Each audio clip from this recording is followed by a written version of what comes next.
Well, hello there, and welcome to Sportcat's Daily Gazette. Let's make sure my audio is coming out good and clean. It sounds like it. All right, hello, Denise. Let me turn this off now because I sound like I'm having a stroke. Good Lord. So, how is everyone today? Welcome to the Sportcat Daily Gazette. You are tuned in to the one and only Sportcat, often imitated but never replicated. They haven't cloned me yet. They're working on it, though, I heard. So, Denise, welcome. For those of you listening on Yerg's Radio, YERGZ and Rainbow Radio, you can come over to YouTube and find us under the Para R Normal, 3 different words, and Guys, and it's spelled with a Z, Guyz, or search out the Sportcat Daily Gazette. We have people from Australia, we have people from the United States, we have everybody in the chat, and we enjoy interacting with you. And sometimes we even have today a news story that is brought to us by one of our listeners. And speaking of that, if you want to send us news stories or things, you can do it by either sending me a direct email, sportcat@protonmail.com. Of course, you can find me on X and Facebook at either at Sportcat or Sportcat Medic. And you can also go to our Facebook group. If you go to Facebook and search out Sportcats with a plural S there, Daily Gazette, Sportcats Daily Gazette, join the group. I want to interact with all of my fans from around the world, and you can share news stories that you see that you think might be interesting to the rest of us, especially if once you get into the chat and you start engaging, you find that some people are interested in earthquakes, others in hurricanes, and some want to know about what's going on in the great political world. Good Lord. Hello there, Chris. Welcome. So I haven't talked about fire yet, and the dog is already barking. So there we go. All right. Well, we're going to jump in today. I have some stories in no particular order. Well, that's kind of a particular order. And remember, once again, some of these things to get to the bottom of, we just need more facts. And I think that's one of the problems that the world is having. I got to move everything around here. Where is my screen? All right, here we go. All right, so we'll start off. This article comes to us from the Daily Wire. And they're talking about in the briefing room. This article was published today. Inside the briefing room, an angel mom, and that's what they're calling a mom of a victim of a crime from an illegal alien. That is not my terms. That is the actual terminology they are using. And apparently they called a impromptu press conference yesterday. And, well, let's just talk about it. Reporters from the United States' most prominent outlets waited excitedly for the special guest touted by the White House press secretary, Karen Leavitt, at her surprise briefing on Wednesday afternoon. Now, remember, they have a pool press time, 9 a.m. We talk about that every day, where they want everybody from the big media outlets in there in case something happens. So they had a impromptu meeting. And it was a surprise when the lady who came out emerged from behind the sliding door, a woman dressed completely in black, devoid of makeup or jewelry. I don't know why that's important. Her hands clasped together in front of her. She stood quietly behind Leavitt as the White House press secretary introduced her.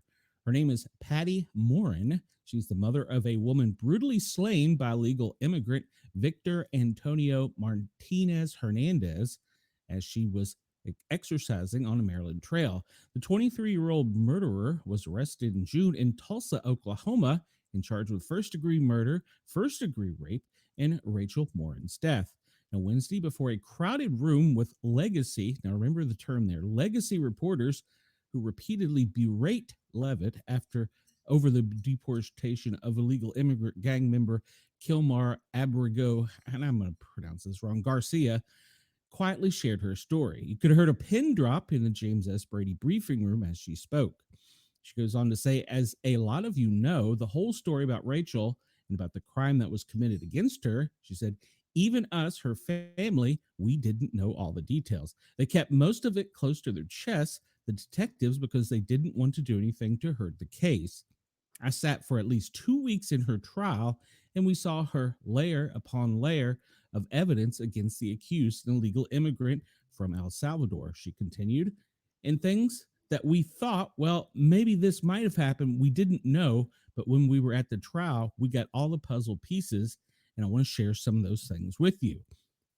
She shared that her daughter was walking on a Maryland path when Martinez Hernandez approached her. waited for her to come closer. Realizing no one was around, he attacked her, then dragged her 150 feet, blood gushing from her head, leaving a trail of her blood in the wake. Stopping to brutally batter her head with rocks on the trail, throwing her against a wall and raping her. Her mother continues talking, and she tried to look at the reporters in the eye as she spoke. When they did the autopsy, there was a 6-inch square in the back of her head where the skull was shattered, the way you would crush an eggshell in pieces. Three-fourths of her brains hemorrhaged, her right and left side of her face bashed in, her beautiful face bashed in, that's her mother's words, her head bashed in, broken bones fractured. The murderer took Moran's daughter into the tunnel, throwing her against the wall to rape her. He picked her up, he throws her against the wall, blood gushing from her head. Her hair is soaked in blood. They showed us pictures of her body against the wall.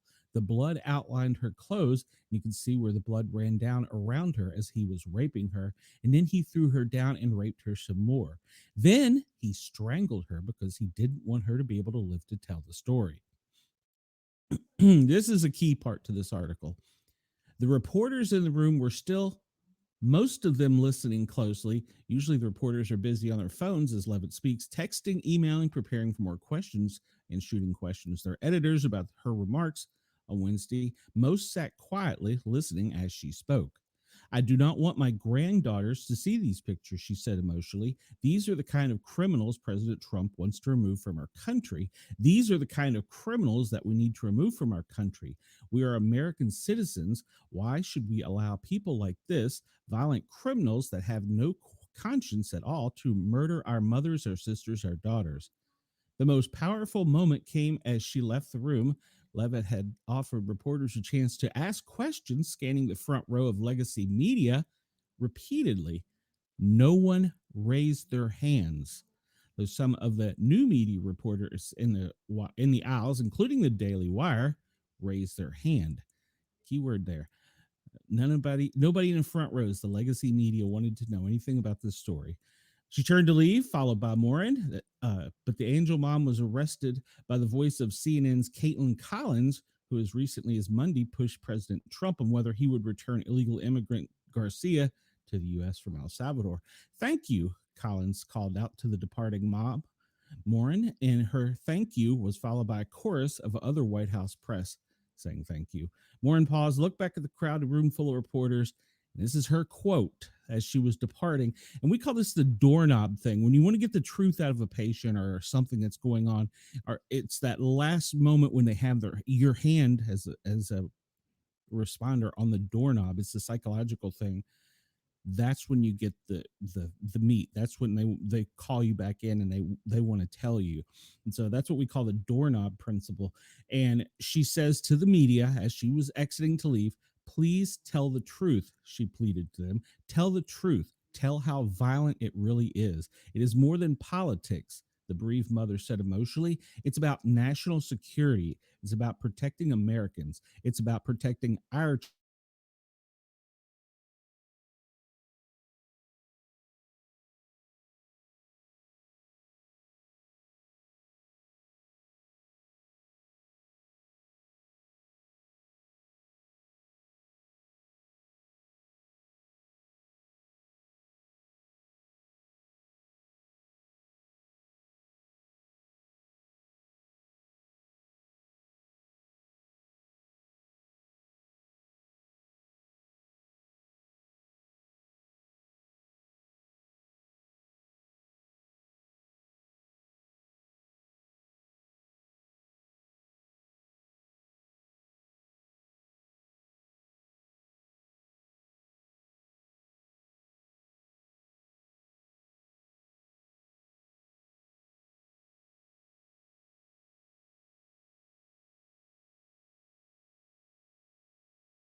Bulls. Where did I go? A Chicago Bulls shirt on. I do not know where I went. I disappeared. So maybe it's because I'm talking about this article. But yeah, so the media is trying to make it sound like, oh, if your kid's wearing a Chicago Bulls, they're going to pull him off the street. No, that's not the truth.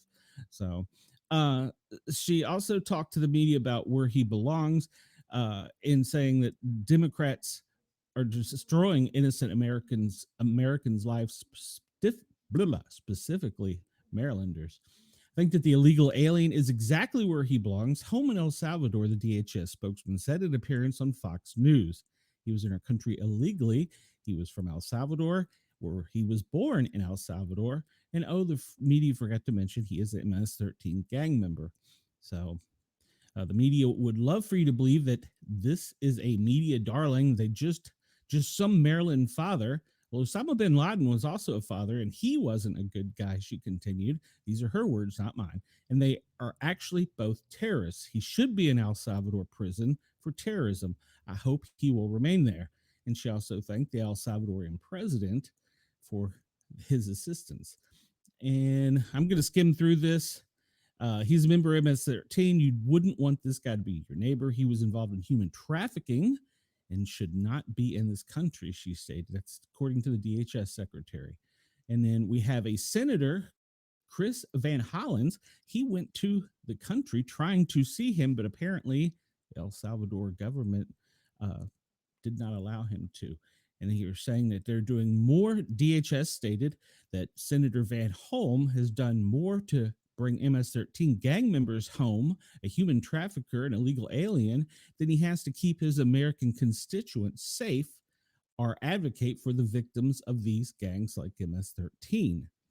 So you can check out this whole article and you can form your own opinion and you can do some studying and research on your own. The only way to get to the truth, if you want to listen to one side of the media as opposed to the other, is to do your own homework. And I encourage everybody to do that.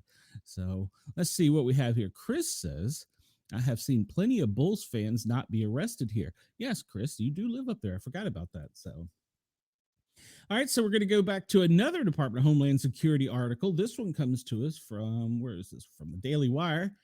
Official who openly cheered Hamas fired after 16 months of paid leave. Najwa Ali, a former spokeswoman for the PLO, Palestinian Liberation Organization, who DHS has hired and put in charge of vetting asylum seekers, was fired by the Trump administration in February after the Biden administration declined to do so for 14 months after she pledged her support to Hamas. She pledged her support to another country, and yet she worked for DHS. Former President Joe Biden's Secretary of Homeland Security, Alejandro Mayorkas, removed her from duty in October of 23, days after the Daily Wire documented her celebration of the October 7th terrorist attack. She celebrated it. But instead of firing her, he continued to pay her, placing her on paid leave for, and I'm using air quotes for anybody listening on the radio, air quotes, for an investigation, even as she repeatedly and proudly affirmed her hatred of Jews and the allegiance of the Palestinian cause and used the paid leave to protest Israel during work hours. Now, I could be wrong, but I think that's an HR violation. Homeland Security spokesman Tricia McGoughlin told the Daily Wire this week that Ali was moved from federal services on February 10th, meaning she received 16 months of salary without having to work. That is our money. That is money you and I paid into taxes this past April, or yesterday, 2 days ago. So that is our money they're talking about. In 2016 and 2017, she was a public affairs officer for the PLO in D.C. According to her own LinkedIn account, that office was expelled from the country because it is designated a terrorist organization, but somehow she landed on her feet, securing a job at DHS as a, air quotes again, asylum officer, where she was tasked with applying immigration laws and regulation to asylum applicants. Boy, that seems like that makes a lot of common sense. She posted incessantly about her affair or her affinity for the Palestinian cause on social media, with increasingly over-the-top rhetoric after the October 7th terror attack. Daily Wire's initial report only highlighted how she reportedly repeatedly posted pictures of Hamas terrorists parachuting in with guns and writing F Israel and any Jew who supports Israel. Pretty sure, Chris, that is an HR violation. It would seem to me that would violate some rules. But yet she continued to work there. She threatened to call the police when the Daily Wire was reporting the article. And she, after the story ran, she said by the phone, I also effing lootly celebrate Palestinian terrorist hang gliders. A hole FU, the Daily Wire provided audio of that call to Mayorkas at DHS. I'm pretty sure that's a violation of HR rules. I would be fired if I did that at the fire department. There's no doubt in my mind the fire department would come in and go, hey, clean your locker. You're being escorted out of the building. But yet we pay her. And yet I continue. The hiring, which initially occurred during the Trump's administration, suggested there were only asylum officers not thoroughly vetting applicants to weed out fraudsters and terrorists, but even the screeners themselves were not vetted. This month, the DHS changed. Citizen and Immigration Services is now screening applicants' social media for any evidence that indicates an alien endorsing, espousing, promoting, or supporting anti-Semitic terrorism, anti-Semitic terrorist organization, or any other anti-Semitic activity as a negative factor in the USCIS discretionary allowances when educating for immigration benefits requests. Now, a comment on that, when I got hired in public safety, we were all told we have checked your social media. In fact, some agencies, not fire EMS per se, some that have higher securities, they have to give their social media passwords to their employers before they're hired so that they can go check them out thoroughly and vet them. And that is people who come into your home to take care of you on a fire EMS basis. Those are people who pull you out of burning vehicles and houses, cut your cars out to free you from entrapped things. But someone that works for the federal government, they don't do that. I'll leave it there. All right, so it just is a double standard. So if you want to read the whole article, you can, because it goes into the details from the past article, and there are links to both the audio and the past articles about this precious jewel of a member of society that was employed by our government, that our taxpayers paid her salary to do absolutely nothing to help Americans. All right, so whoa, hello there. You're looking beautiful today, sir. I don't know what I did. Oh, how did that happen? All right, Trump announces free flights, possible stipends for self-deportees. Hell, why not? We're already paying them to work for us. This is according to an article from Zero Hedge. The federal government will facilitate and pay for self-deportation of those who have entered the country illegally, while operations will continue to target gang members and violent criminals, President Trump told Fox Nation's host Rachel Campos Duffy, I didn't know she got married, in an interview filmed at the White House that aired April 15th. So Chris says, many people have to love that big, beautiful, wonderful photo. Yeah. No, it wasn't taken by my buddy. The president said that stipends include plane tickets and money and can help incentivize illegal immigrants to leave and pursue legal status. Remember, we don't mind you coming. Just come through the front door, not through the back gate. Don't cut my fence up when you're coming in. Just come to the front door and knock. We'll let you in if you apply. That's what we do. We're America. We're going to make it comfortable for people, and we're going to work with those people to come back into our country legally, Trump said during an interview. And then, if they're good, if we want them back in, we're going to work with them to get them back in as quickly as he can. Now, he did not provide any other details about how this will work and how the process will go, but he did announce the plans with some other industries, including hospitality, agriculture, and owners of farms, I guess they're talking about, that are going to be affected by the mass deportations. We're making it that the farmer can give recommendations to people. We're going to be very soothing, he said. I don't think I've ever heard the president use the word soothing. They're sort of responsible, and we're going to have the farmer take responsibility. But, you know, ultimately, at some point, we want the people to go out and come back as legal. Broadcast to Hispanic audience, the interview was conducted in English and released with Spanish subtitles. Trump successfully courted the Hispanic vote during the 2024 campaign, according to exit polling that showed him gathering a record share for a Republican Party candidate. While he is offering paths to citizens for many in the workforce, the president said aggressive deportation operations will continue for violent criminals. Keywords there, violence. Right now, we're getting the murderers out, Trump said. We have our total aim on the very bad ones. And yes, you can imagine these are tough, bad people. We want them out, and that's mostly our focus. He did thank the Salvadorian president who had visited the White House on the 14th to discuss immigration and national security policies for housing violent deportees in his country's terrorism confinement center. Said the White House officials are looking into legally, potentially housing dangerous U.S. citizens in the super max prison. I don't know. I might. I don't know if I have a feel. I don't know what my feeling is on that one, but this isn't about my opinion. This is about reporting. So I don't know. Personally, I don't know. I don't know that I'm a fan of that, but that's here nor there. You're a bad guy. You shouldn't be in our system. So that article comes to us from Zero Hedge. If you want to read it, hop over there. It was published this morning. And let's go on here. Because I don't want to get too far out because I want to do our normal things, but this was a national security thing. So and you're not going to believe it. This comes to us from our good friends at Task and Purpose. So apparently, Air Force pilots are getting a new way to pee at 30,000 feet.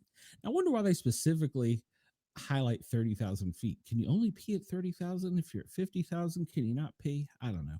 The new system comes from a private public innovation challenge aimed at women who fly jets, and they say they often wouldn't drink water for hours to avoid the quote mess of the traditional relief system.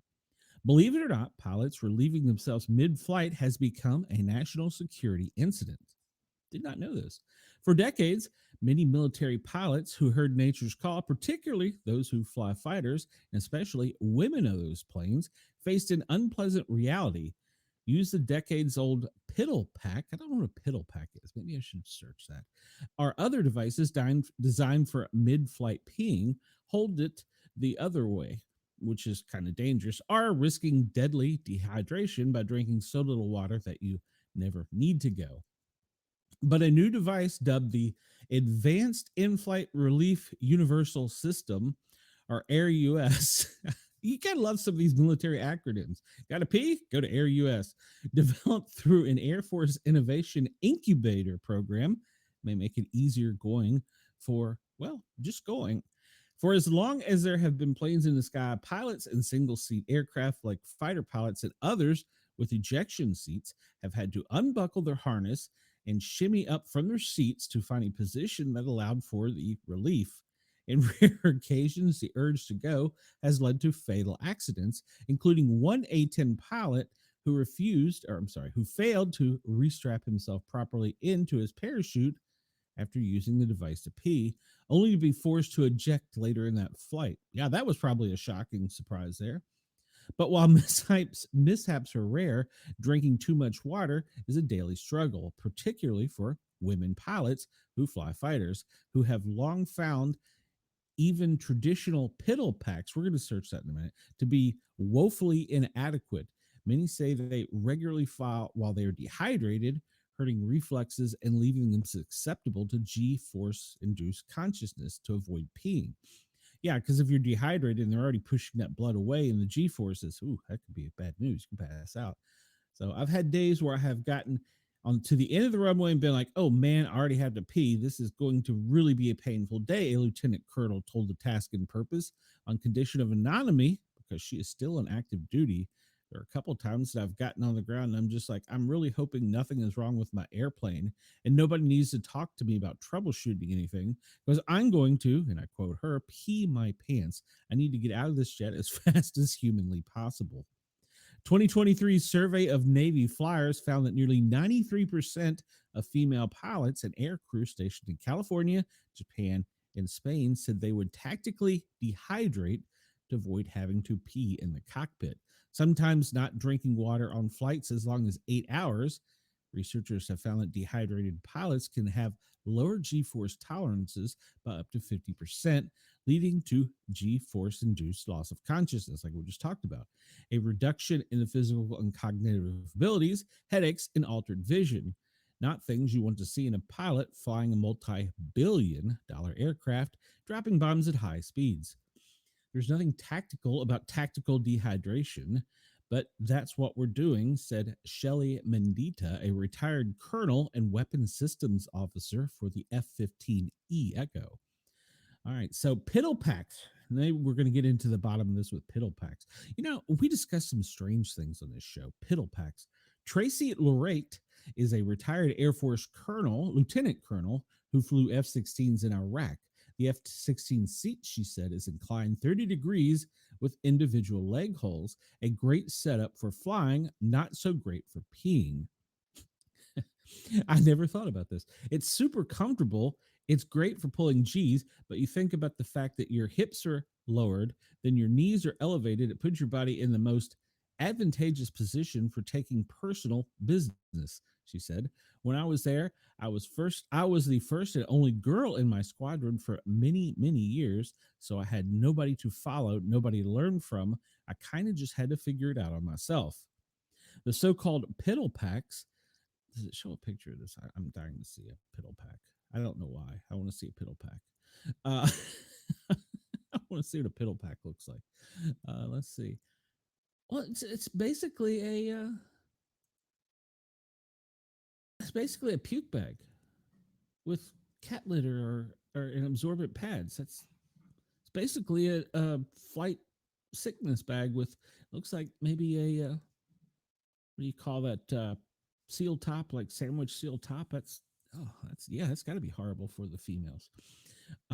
Yeah, that's got to be horrible. We'll make sure they get. No, I don't want that button. I want this button. Got to make sure they get some relief from that. So it's been used decades by men. I can see that. It still has to be uncomfortable, and for women have to make them work. The devices are little more than a bag filled with gel that can hold 500 mLs of urine. That's not a lot, really, when you're going to be up for 8 hours. For men, using the bag is more straightforward, said Dr. Nasia Pope, a retired Air Force colonel and urologist. But women, she said, have to get undressed and even stand up to use it. I never thought about that. Yeah, I guess they do because the flight suits has got one zipper up the front. In 2024, the Air Force was short 1,848 pilots, with 62% of its fighter aircraft. Women make up just over 20% of the Air Force active duty, but of the 10,964 rated pilots in the Air Force, only 708 or 6.5% are women, according to a 2024 press release. The doctor stated she remembered an early female specific adapter for the pack.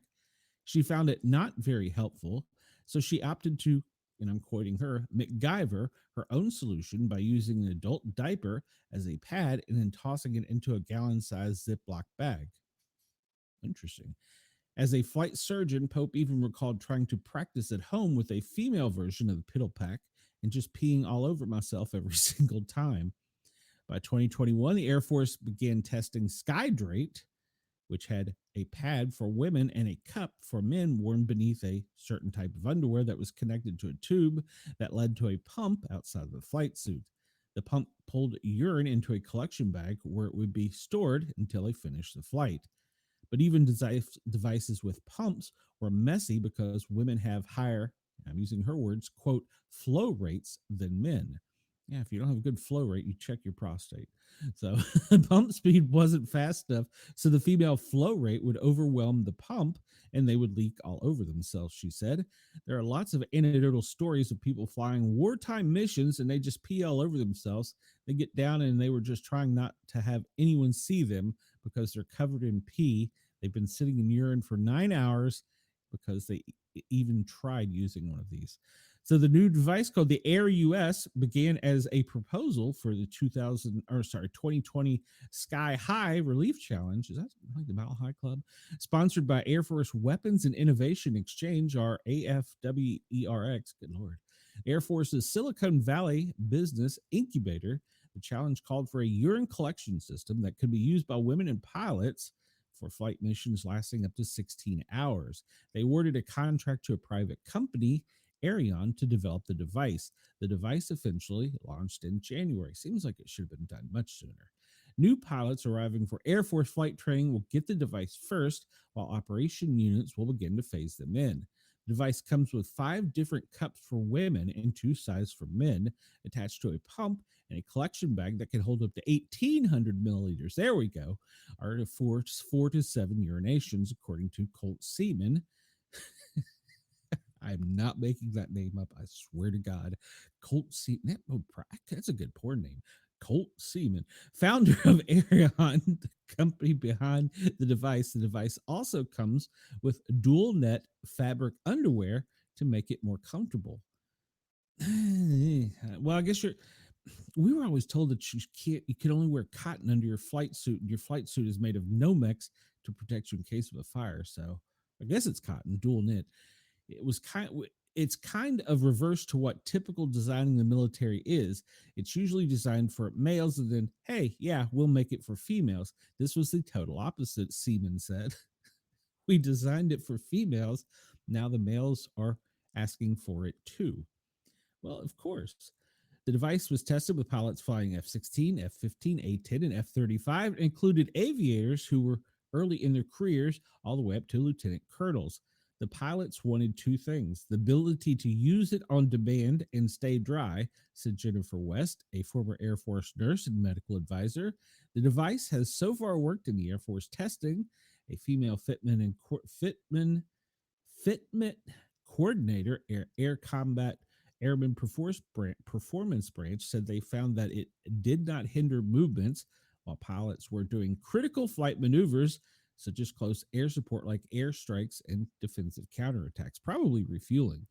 It was really a surprise how excited they were. Yeah, you're pretty happy to pee. I mean, we're talking about just peeing, right? Which is something we all do. It was kind of really an aha moment.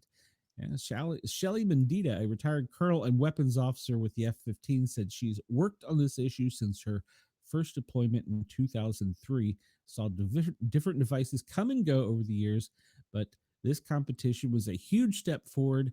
Now it's taken time for the issue to gain traction, so it becomes something that we are expected to have and not that we're having to fight for. Agreed. Everybody should have the right to pee. So, but as she keeps in touch with current pilots who are using the device for themselves, this is the most positive I've seen in this conversation in 25 years. And what does Chris say? Only 500 ml. What do I use other than 7 hours? 500 ml is not a lot of pee, and our pilots deserve better. So yes, we need to get on that. We'll hop in. Well, there we are again. We'll hop into this story real quick because we're going to cover this in the other segment, but this comes to us from Zero Hedge as well. Measles outbreak is likely bigger than thought, according to the CDC. The measles outbreak started in Texas this year is likely larger than reported. We actually talked about this, if you guys remember, because of where it started. We believe that there's quite a large amount of cases that are not reported. Dr. David Sugarman, a senior CDC scientist working on measles, said during a meeting with the agency's vaccine advisory panel, and working very closely with her colleagues in Texas and talking with families that may mention prior cases that have recovered and never received testing, other families that may have cases that have never sought treatment. So we think that there is an under-testing and therefore under-diagnosing and under-reporting. The outbreak in Texas started in Gaines County in January, has since expanded to multiple other jurisdictions, including parts of New Mexico. Texas has confirmed as of April 15th, 561 cases. New Mexico has confirmed 63. Most patients are either unvaccinated or have no documented doses of measles, mumps, rubella MMR vaccine more than 14 days before the onset of symptoms. 17 of the patients had received at least one MMR vaccine dose. In Gaines County and surrounding area, falling vaccine rates have been recorded for years. Federal and local health officials say 95% coverage is needed for, quote, herd immunity or community protection, but 82% of kindergartners and 90% of seventh graders in Gaines County had to receive 2 doses or a full series of the vaccines, according to the most recent data available. Underreporting of measles is not uncommon in close knit communities. And remember, we talked about this. The community it started in was a religious community. I can't remember the religion. 2 people have died from measles in Texas. A panel member said that factoring reported the number of cases, the fatality rate would be much higher than has just historically shown for measles outbreaks. I don't think that there is a higher mortality. Perhaps what's happening is amount of underreporting in the cases. So basically, if you want to read the whole article, you can go over and check out Zero Hedge. And I believe that is accurate because of the location that it occurred. We'll do this story and then maybe we'll just get to our regular stuff. What does Chris say here? Can a female pilot temporarily identify as a male for 2 minutes just to use the current version? Chris, that's a good question. I don't know the answer to that. So, rabbits. A rabbit caused a fire on a United Airlines flight after it is sucked into the engine. Now, we'll play this video here real quick. And if you see the jet, the right engine is flaming out. It's apparently because Bugs Bunny was sucked into it. So the plane had to make a return and they were diverted temporarily from their original destination after the rabbit hopped into the jet engine. Unfortunately, I'm sorry, PETA, the animal did not survive the incident. But yes, passengers aboard United Airlines flights were temporarily diverted from their destination after an incident with a rabbit affected the aircraft engine. The right engine of United Flight 2325 caught fire after a rabbit reportedly found itself on the runway as the airplane was departing Denver International Airport en route to Edmonton, Alberta. Our flight from Denver to Edmonton returned safely to Denver to address a possible wildlife strike. The aircraft returned to the gate, and we lined up a new aircraft to get our customers on their way, a spokesperson for United said. And they said that apparently it was broadcast on the radio. Rabbit through the number 2 hole. That'll do it. All right. The plane's pilot is heard as saying. It was a loud bang, significant vibration, and then there was the flame out. So they proceeded to climb. The plane could actually fly with one jet, so it wasn't that they were in great danger from Bugs Bunny, but it was backfiring and hacking and sputtering, getting its baked rabbit out of the way. So if you want to check this story out, you can check out People magazine. I'm sorry to report, PETA, that the rabbit did not survive its attempt. And somebody asked me about this yesterday, so I'm going to report on this. I don't remember who it was that asked me, but they asked about Elon Musk and how many children he had fathered. And apparently, this is according to the Wall Street Journal piece, he has fathered at least 14 children with 4 women. And apparently, he's intent on fighting civilization collapse with a legion of genetically gifted offspring, according to an explosive new journal or article in the Wall Street Journal. And they go on to talking about why it matters, the bigger picture. But apparently he has 4 different women, 14 kids, and we've learned through some reports that he's not actually friends with the kids. So, yeah. This comes to us from the Daily Mail. And I just brought this up because, we do a paranormal show. So I thought this was kind of interesting. For the Daily Mail, a woman who predicted 9/11 and JFK's assassination made a chilling warning about 2025. An American psychic, and we've had plenty of those on our show, who predicted 9/11 and JFK's assassination had a chilling warning. Jean Dixon, who was born in Medford, Wisconsin, not Oregon, in 1904, went on to become one of America's most famous psychics after having some of her predictions proved earlier accurate. She initially worked with writing horoscopes that were published in newspapers and magazines across the US, and eventually she started making predictions using a crystal ball. The astrologer became known for her prophecies about major political events, and she even wrote 7 best-selling books, including an autobiography filled with her predictions for the following years. In her 1971 memoir, A Gift of Prophecy, the phenomena Jean Dixon revealed that there would be terrorist attacks as a New York skyscraper in the near future, which many believed to be the 9/11 attacks. However, her forecast extended far into the future, and some focusing on the year 2025. In her 1969 book, My Life in Prophecies, she forecast that between 2025 and 2037, a war would erupt between China and Russia. She envisioned China conquering a substantial amount of northern Russia, advancing into Finland, Norway, Sweden, Denmark, and stopping at the German border. She wrote, in the year 2025, Red China will have reached an economic and political stability sufficient to forge ahead and become the great conqueror. In that year, Red China will march into China, conquer a large part of the USSR's northern area, and will not stop until it has moved into Finland, Norway, Sweden, Denmark, stopping only at the German border.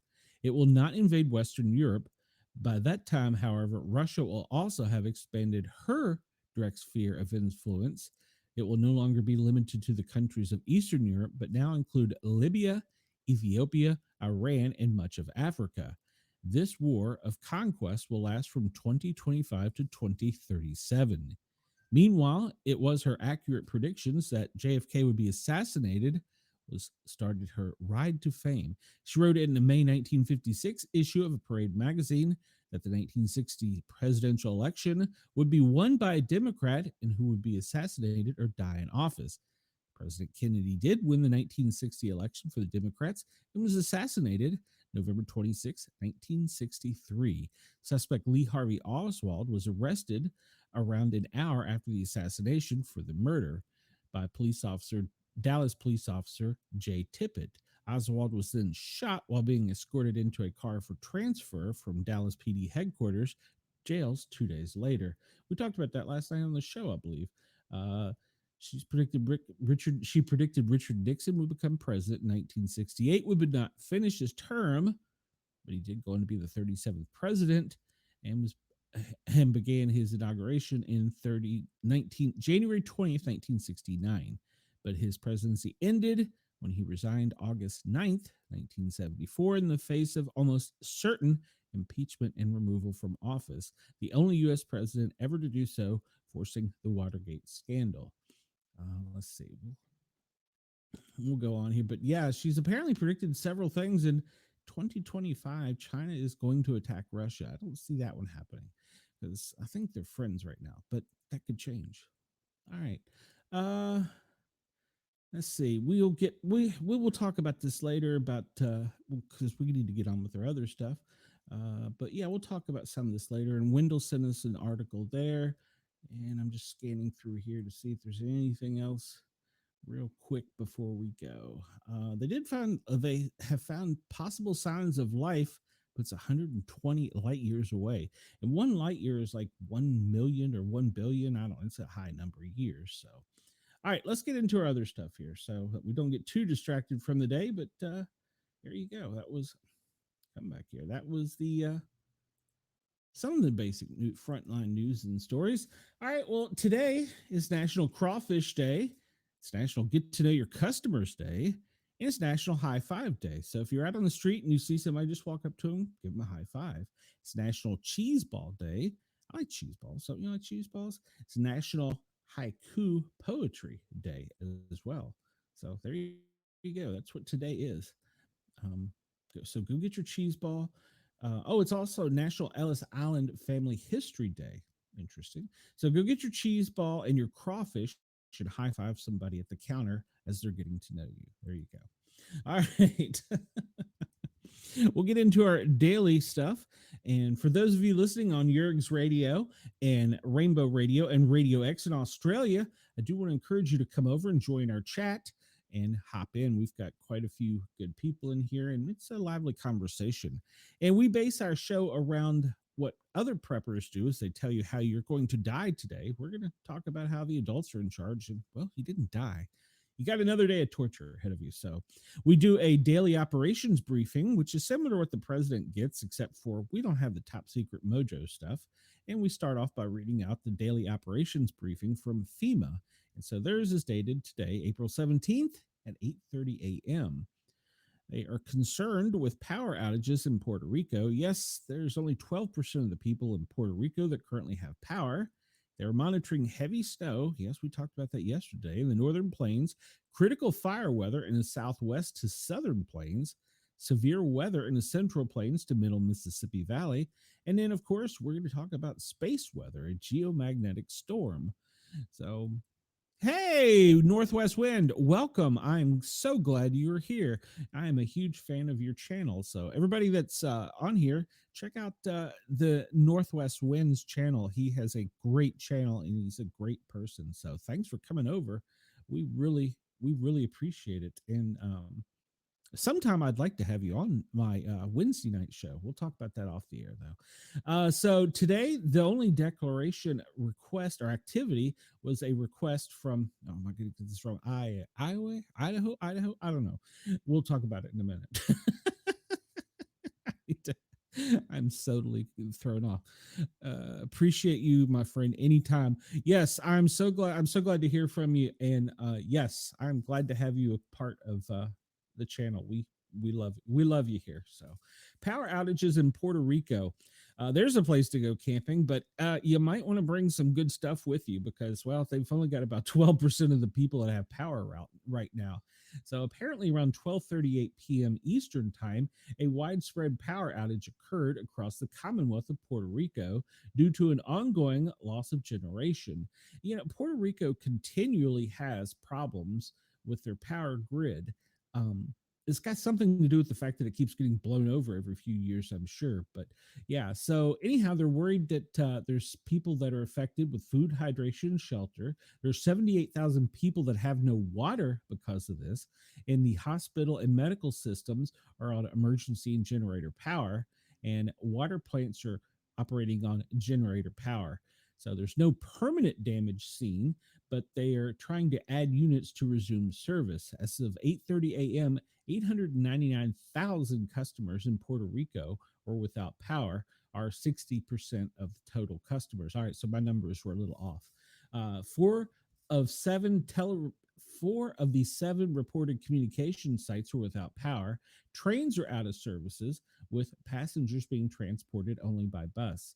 So they have activated a partial activation for FEMA, and they're going in to assist with that. And they're monitoring to make sure the situation doesn't get worse. So, yes, Puerto Rico is suffering a significant power outage again. All right, so we're going to talk about today's weather. As we talked about, they are monitoring snow out in Montana, Wyoming, Idaho, Utah, and Colorado, mainly in the higher elevations. In that same area we talked about last night or yesterday, and pretty much all of New Mexico, part of Texas and Oklahoma, extending up into Colorado and Kansas. Because of the dry humidity, they're concerned about fire weather. And fire weather could be anything from an open flame causing a fire or a lightning, but it's something they're concerned about. And we're also concerned that there's a chance of extreme severe thunderstorms if possible. Up there, it's looking like it's from Wisconsin southwest, covering pretty much the tip of Illinois and all of Iowa up there. Yeah, Iowa. So be weather aware. Rain showers from the Great Lakes coming down from the Great Canadian border, almost all the way into the south, from the snowfall that's to the west, and it'll extend over to the east by the Great Lakes. Now, tomorrow is where we're really going to start to worry about this because the snow is going to continue in the higher elevations. But that path from Texas to Michigan, that swath across the country, is going to see a chance for significant weather. And then on Saturday, it's going to increase the likelihood of that weather as it meets with warm Gulf air. So, talked about the fire weather outlook. It's critical. Pretty much all of New Mexico is covered. And pretty much the Southwest is under it because the dry humidity and the high heat. The severe weather outlook is pretty mild for today, except for that one segment we talked about, but there will be precipitation pretty much across the top portion of the Great Lakes and down into the Southwest. Unfortunately, none down into the fire areas. So, precipitation, excessive rainfall. The only thing, this is a 72-hour basis. This is Thursday through Saturday. So, when you look at it, the possibility for heavy rain is pretty much from Arkansas, the tip of Texas, all the way up to Indiana, Illinois area up in there. So, we'll talk about that as we go on through the week as it gets worse. FEMA is currently operating. They still have the 10 direct housing missions, and they're getting relief workers coming in from 28 different agencies, and there's 16 recovery offices working. So they have 87 major disasters and 11 emergency declarations. And you can go find out, it was Iowa, where the major disaster declaration was in those counties. We talked about that yesterday. And then we look there, and that's the requests in process from Kentucky, Oklahoma, Hawaii, Mississippi, Missouri, Kansas, Michigan, New England. Good Lord, Kansas and Iowa. All right. As I learn my high school geography today, so the next thing we usually check out is not that, is, oh, go away. No, I don't want to do that. I don't know what you're talking about, but go away. All right, so we want to get rid of that screen. Good Lord, I want to push buttons. So we talked about earlier the 9 a.m. pool press time. They have the media come in at 9 o'clock in case anything snippy or exciting happens in the White House. At noon, the president greeted the prime minister of the Italian Republic. At 12:05, they participate in a bilateral lunch with the prime minister of the Italian Republic. There's no press invited to that, but they can, for 5 minutes, meet with them as they're out front. And then at 13:05, they're going to participate in a bilateral meeting with the prime minister, and there will be an open press pool. And at 4 o'clock, close to the press, more executive orders. So we'll check today's news and see what they come up with. So I don't know what the executive orders are. They haven't released that information. All right, so we'll just cover this real quickly because we pretty much got the weather, but this is the National Weather Service. I always check it to make sure there's nothing that pops up that's different, but this does pretty much appear to be the same for the national forecast today. Pretty much that upper area of the country from Missouri to Nebraska over to Michigan and Canada border, the tip of Ohio there is going to see some rain, maybe some thunderstorms, the most severe part being in Illinois, with higher elevations out of the northwest and down into Colorado getting some snow. And then tomorrow, we're going to see that chance of increased severe weather pretty much from the center of Texas all the way to Oklahoma, and it's going to extend all the way up to Michigan, that swath of the country there. It's remember, we talked about Tornado Alley, so that's going to be a chance of some significant weather while it continues to snow west of that, any higher elevations. 3-day forecast, it's going to sit there for a little bit, and the chance for heavy rain, flood, and severe thunderstorms is going to increase in that section of the country as the warm Gulf air comes up, and the rain's going to extend from a swath of Texas all the way up to Nova Scotia, while the snow will be dissipating for my friend in Colorado and higher elevations in Arizona and New Mexico. Hopefully, some of the fire areas. Let's see here. I'll go look real quick and see. I don't believe there are anything in the Pacific or the Atlantic for hurricanes at this time. No, it looks to be pretty clear. I was talking to Jurgens about that earlier. And let's see, I think that's it pretty much. They talked about the hazard assessment pretty much in the swath we talked about. All right, so as you know, most of you who are regular listeners and viewers, we have Radio X in Australia carrying us live right now. It's overnight there, so good morning to you down under. We do cover some of your weather, and we're concerned about Tropical Storm Errol. It still has winds at 90 miles an hour and is considered a Cat 3 tropical cyclone. And that cone of uncertainty still exists, but you can bank pretty much from Broome north to almost the tip there, the far west southern coast is where it's expected to make landfall. It's currently at a category 3, and they're predicting that it will downgrade to a 2, but before it hits landfall, they're not sure. So keep an eye on that if you are down under in Australia. Currently, it looks like the only rain you're is experiencing is from that cyclone, pretty much around Broome, and then down in Perth. I'm sorry, Western Australia, you're having some showers today. And of course, on the coastlines all the way around, you can expect a little bit of rain. Precipitation is anticipated to be fairly light, except for the areas around Broome where the cyclone is and in Western Australia. And we can see in the wind speeds that currently started as a category 5 and is now down to a 3, and it is currently what is that? It's about 100 miles offshore, I think. And so they're still predicting the landfall. But keep your eyes and ears open on that. Otherwise, throughout the day in Australia, it looks like a pretty fairly wind-free day. Only some gusts on the west side of the continent will be high, but pretty much it'll be cool. Speaking of temperature, cool. I'm stumbling through today's. I'm sorry, guys and gals.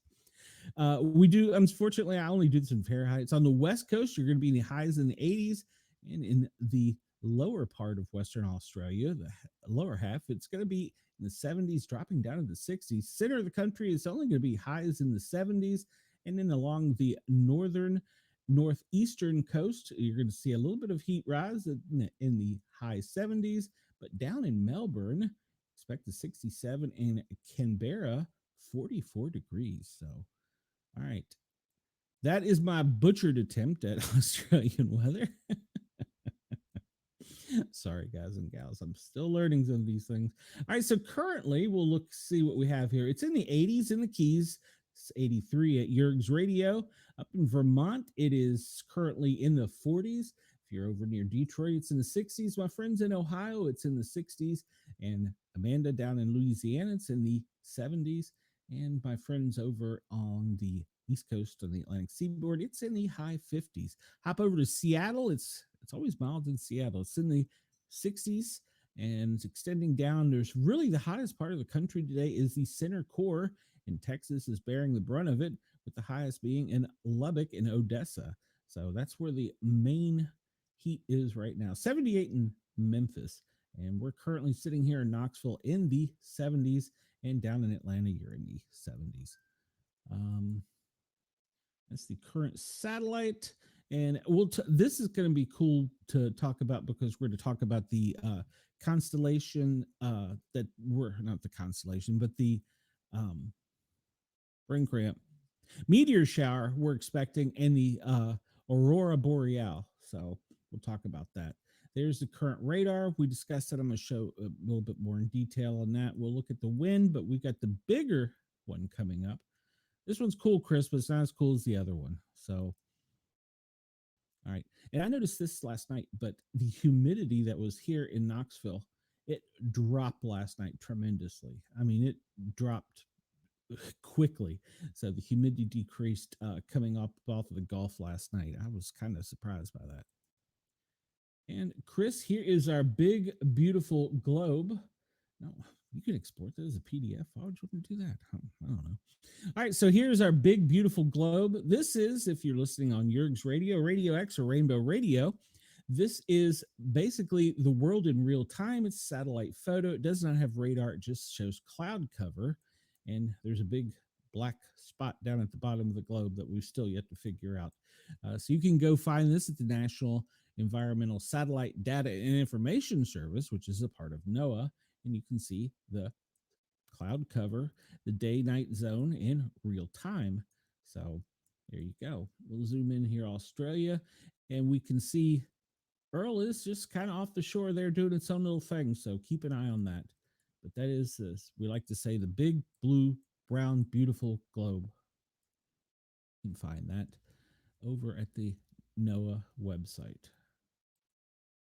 All right, we're going to go next to, this is one of our favorites. This is weather warning, and I've told you guys about this site a couple times. Weather warning, we're not affiliated. We don't do anything but share their data online, and they're a great source when it's working uh, to get data in real time from the National Weather Service. And I will warn you, if you go over there the first time, your computer is going to beep like crazy. Yeah, I don't know why it was up earlier. Is it down? That's welcome. There we go. All right, so Georgia special weather statement. Wonder what the special weather statement is. Let's look and see. That's from my neck of the woods. High fire danger. Okay, well the South are extending that. We talked about the low humidity last night, and it dropped. The humidity dropped badly. I could feel it. So there we go. Andy is doing a test message up in Maryland. So Andy, if you're listening, uh, a wind advisory in Nevada and California, a fire weather watch in Texas, along with red flag warnings. In Minnesota, there's a severe thunderstorm warning. Currently, we'll look at the lightning here in a few minutes from it. And let's see. Arkansas wind advisory, Wisconsin severe thunderstorm. Yeah, shocking. So what would be a good Australian word for shocking, Chris? A blizzard warning. I'm sorry, this is Alaska. I'm saying Arkansas. There's a blizzard warning in Alaska on the north east and actually just pretty much the whole northern slope is expecting some extreme winter weather, blizzard conditions, total snow accumulations up to 2 inches. All right. I was saying that was Arkansas. Arkansas, you're gonna get a blizzard. Now the winter weather advisory is for Alaska, not Arkansas. So my Mountain Dew is not kicked in yet, guys and gals. Anybody that wants to, you can look on my in the show description, buy me a Mountain Dew because the second one of the day has not kicked in yet. High wind warning in Colorado. We have not yet looked at the wind map. New Mexico, high wind warning. And so, Colorado, we talked about the higher elevations, winter storm warnings, winter weather advisories. And Arkansas, there we go. Arkansas, Mississippi, flood warnings. And it's also extending into Texas. Wait a minute. I got to have a sip of Mountain Dew to go on. So, Arkansas, Mississippi, and Tennessee, there's a flood warning. And I expect that that's probably just the corner of Tennessee. Red flag in Oklahoma. We hope it doesn't get bad in Oklahoma like it was last week. Holy cow. And Nebraska, an air quality alert. Nope, this is the wrong one. Nebraska, an air quality alert. We'll talk about that here in a second. But it looks like they're having a collaboration with the Nebraska Department of Health and Human Services and Nebraska Environmental Energy. Air quality in central Nebraska is, well, air qualities are moderate, and so they've put out an air quality warning. Small craft advisory, that is up into the outskirts of the Chesapeake Bay, are the, was that the Delmarva shore, actually. Yeah, I knew that one. That's because I was a Yankee at one point in time. South Dakota, Wyoming, winter weather, Florida, special weather statement. That's probably going to be Riptide. Nope. Let's see. Low RH values, 25 to 35% are expected this afternoon into the evening across portions of southwest Florida. The RH values combined with dry vegetation and persistent dry weather will cause an increased fire concerns. Burn bans are in effect. Do not burn. There it is for the day. And let's see. Keep going down here a little bit. See if there's anything new that jumps out at us. And not seeing anything. If anybody else sees anything in the chat, let me know. But I'm not seeing anything. All right. Of course, rip current. That's probably down all along the coast. All right, so this is the current weather map. We talked about the radar. The blue dots represent earthquakes. We'll cover earthquakes here in a bit. And we see the rain is pretty much, as we talked about, where is that? This is up just pretty much across central Illinois, Springfield north almost to Chicago, with some heavier ones up towards the state border there with Iowa. That's where the most severe weather is. The winter weather advisories we can see in the pink and purple in the Colorado and in the Montana area, extending all the way down. But then we get the red flag warnings in New Mexico and Texas. This comes to us from GEMA, which is the Georgia Emergency Management Agency. We'll hop down here to San Juan, Puerto Rico, and we'll see there's some storms uh, off the shore, but only the one big cell pretty much over that Florida. So they were working to restore power down there. I don't think this covers Australia, but it might. Let's go down here and look. Yep, it sure does. How about that? All right, so the track of Earl in the Indian Sea is extending to where it's going to be coming and turning sharply east, coming in, that cone of uncertainty we talked about. And there are some pretty severe storms offshore at this time. And of course, that's always the bad side, the left side of the storm. So be weather aware in Derby. Speaking of being weather aware, I'd like to remind everybody that they need to have a weather radio. cranky, cranky. There you, I like it, Chris. I like it. You keep me on my toes. Um, I want to remind everybody to have a weather radio, some type of tool in your pocket, preferably one that's sharp and pointy in case you got to cut yourself out of anything, and a flashlight. And speaking of which, I'm not endorsing it yet, but I will probably do an unboxing. I ordered a little flashlight that has taken the internet by storm, and I'm going to pronounce the name wrong. It's WBEN Woobin G5. Uh, it's like a $20 flashlight. It costs almost as much in shipping to get the dang thing, but it's taken the internet by storm, and it's all the rage of pretty much all the preppers, all the EDC, everyday carry groups. So I ordered one. We'll see what happens. Mrs. Sportcat will find out about it later today. So if I'm not around tomorrow, you'll know why. It's because I ordered that. Oh, and I ordered a challenge coin from Key West, but that's another story. So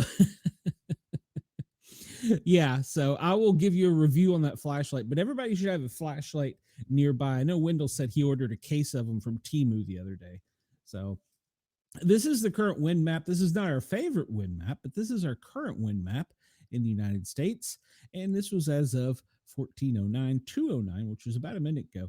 We're looking pretty much, if you're on the Atlantic, pretty much Florida coastline, there is no wind to speak of, extending all the way into the pretty much from the, it follows pretty much the Appalachia north into New England, where there's not a lot of wind. Only do you start to see wind coming off of the Great Lakes or up there, extending down to the Atlantic and New England area, but they're not that severe. But that Gulf moisture is pretty much from, we'll call it Mobile, Alabama, west all the way across the country to LA. Of course, there it's the Pacific, not the Gulf of America, but it's just pulling that air straight up from the south where it's circulating over the Rockies. And that's probably what's causing that snowfall in the Rockies. And this is a Columbus, Ohio intensive wind map. Exactly. Exactly. So, yeah, you'd think they'd have Atlanta on there too. I'm just pointing that out, but whatever. So, yes, and this is the United States wind map, and they're currently showing the highest wind in the U.S. is at 36.1 miles an hour, and I'm gonna guess it's probably in Denver on the higher. No, it's not. I don't know where it would be.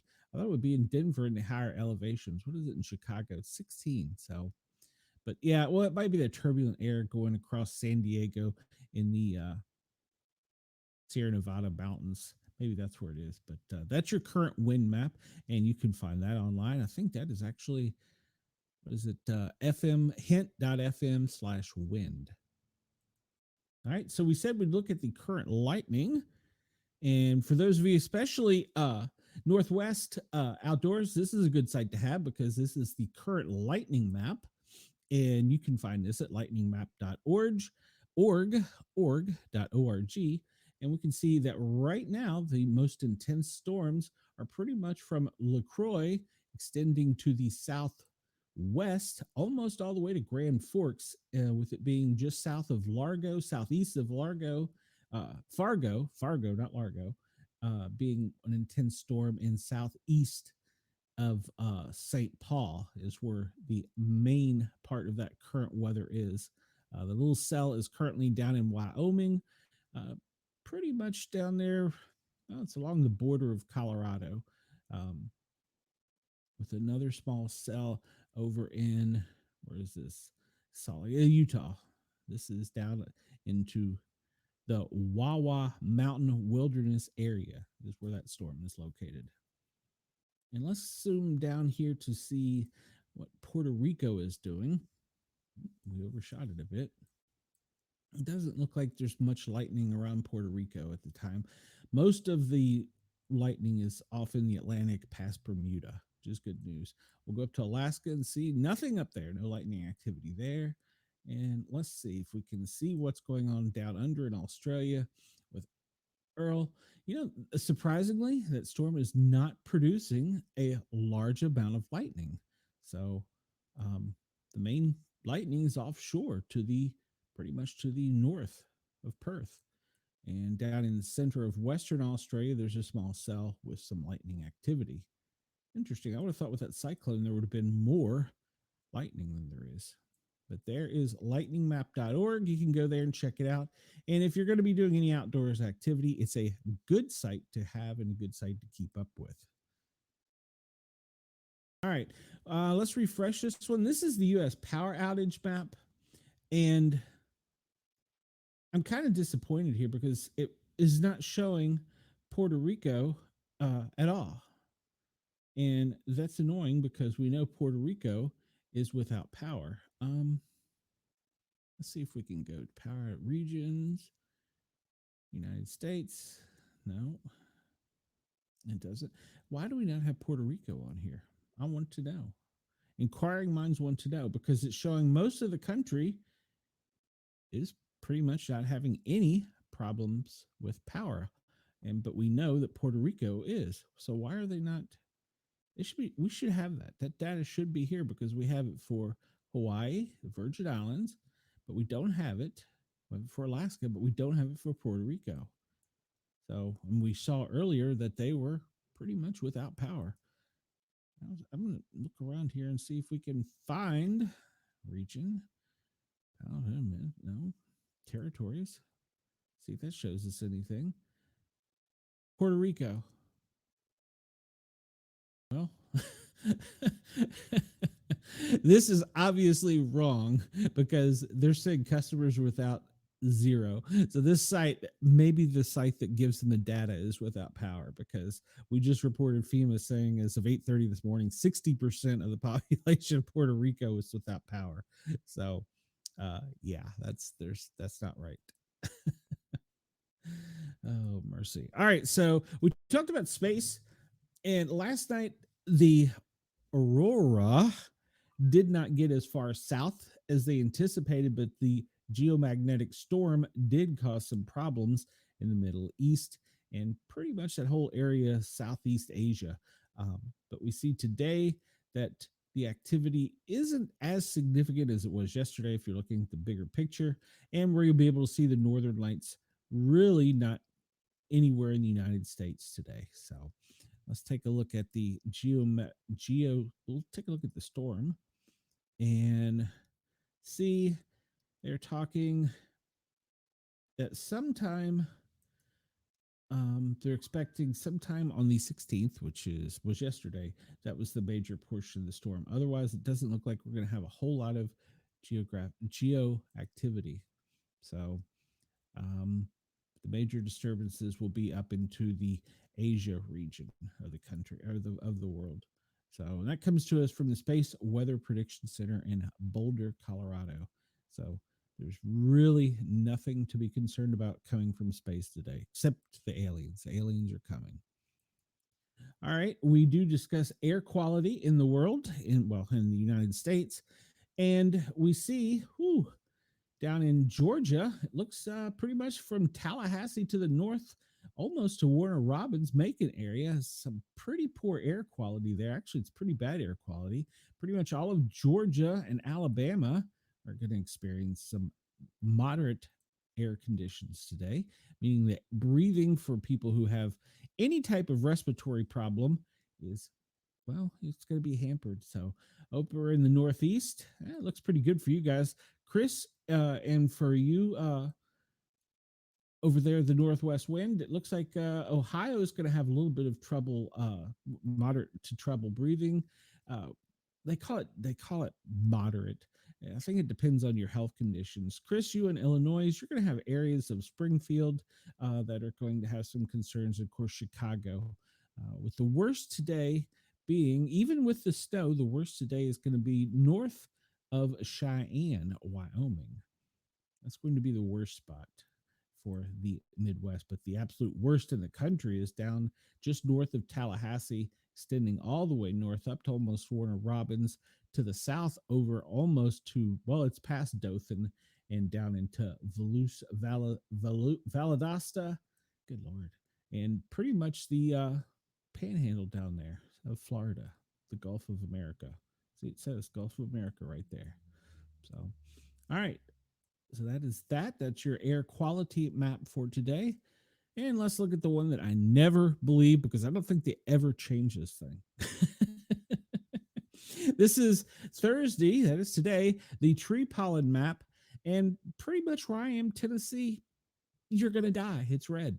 Uh, it starts up in the mid-Atlantic area, extending down along the coast and all the way across Texas, pretty much the center swath of the country. It's starting to pop up a little bit in the Rockies and to the west points of that, the Sierra Nevadas.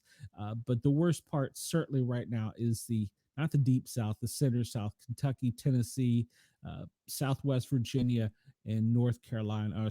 North Carolina are the worst for tree pollen allergies right now on the right side of the country. On the other side of the Mississippi, pretty much New Mexico extending up into Oklahoma.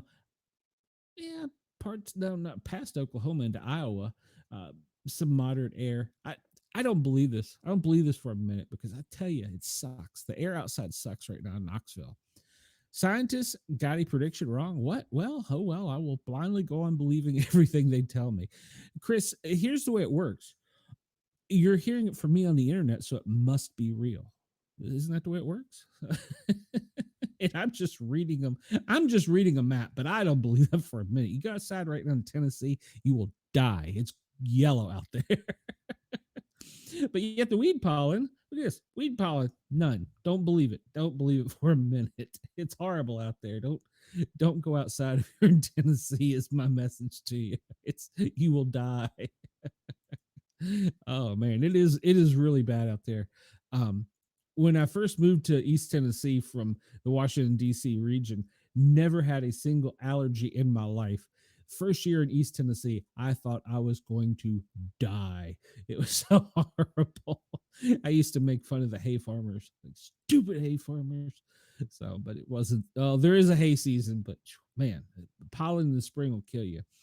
This is the aches and pains map. I don't know that I put much faith in this, but maybe if you get a pissed off call or something and you look at the aches and pains map and see where it is, maybe that'll give you excuse to give them a pass. But it looks like up in the Great Lakes region, Michigan, north into the west, extending down. Well, I guess it's pretty much all of you there, Chris, in Illinois. So you got to pass the day if you're in a grumpy mood. And all of Iowa, not Idaho. Idaho's over here, and they're in the moderate range. So, Chris, you can go punch somebody, so that's fine. You'll get a pass today. The breathing map, Knoxville. Knoxville's right about there. You see, it says green. That's wrong. You go outside right now, you'll die. Just listen to me. If you're in Knoxville, don't go outside. The air sucks. But the breathing map is showing that pretty much all the Northeast up into New England region, you're fine. Mid-Atlantic, you're fine. Up in the great Southwest of Oregon and Washington, extending pretty much all the way over across the country. It's good. That little area of New Mexico, corner of Texas, Oklahoma, and extending back to Arizona is where you're going to see some problems. That's probably due to the heat and dust. So, but there you go. There we have I don't believe it for a minute.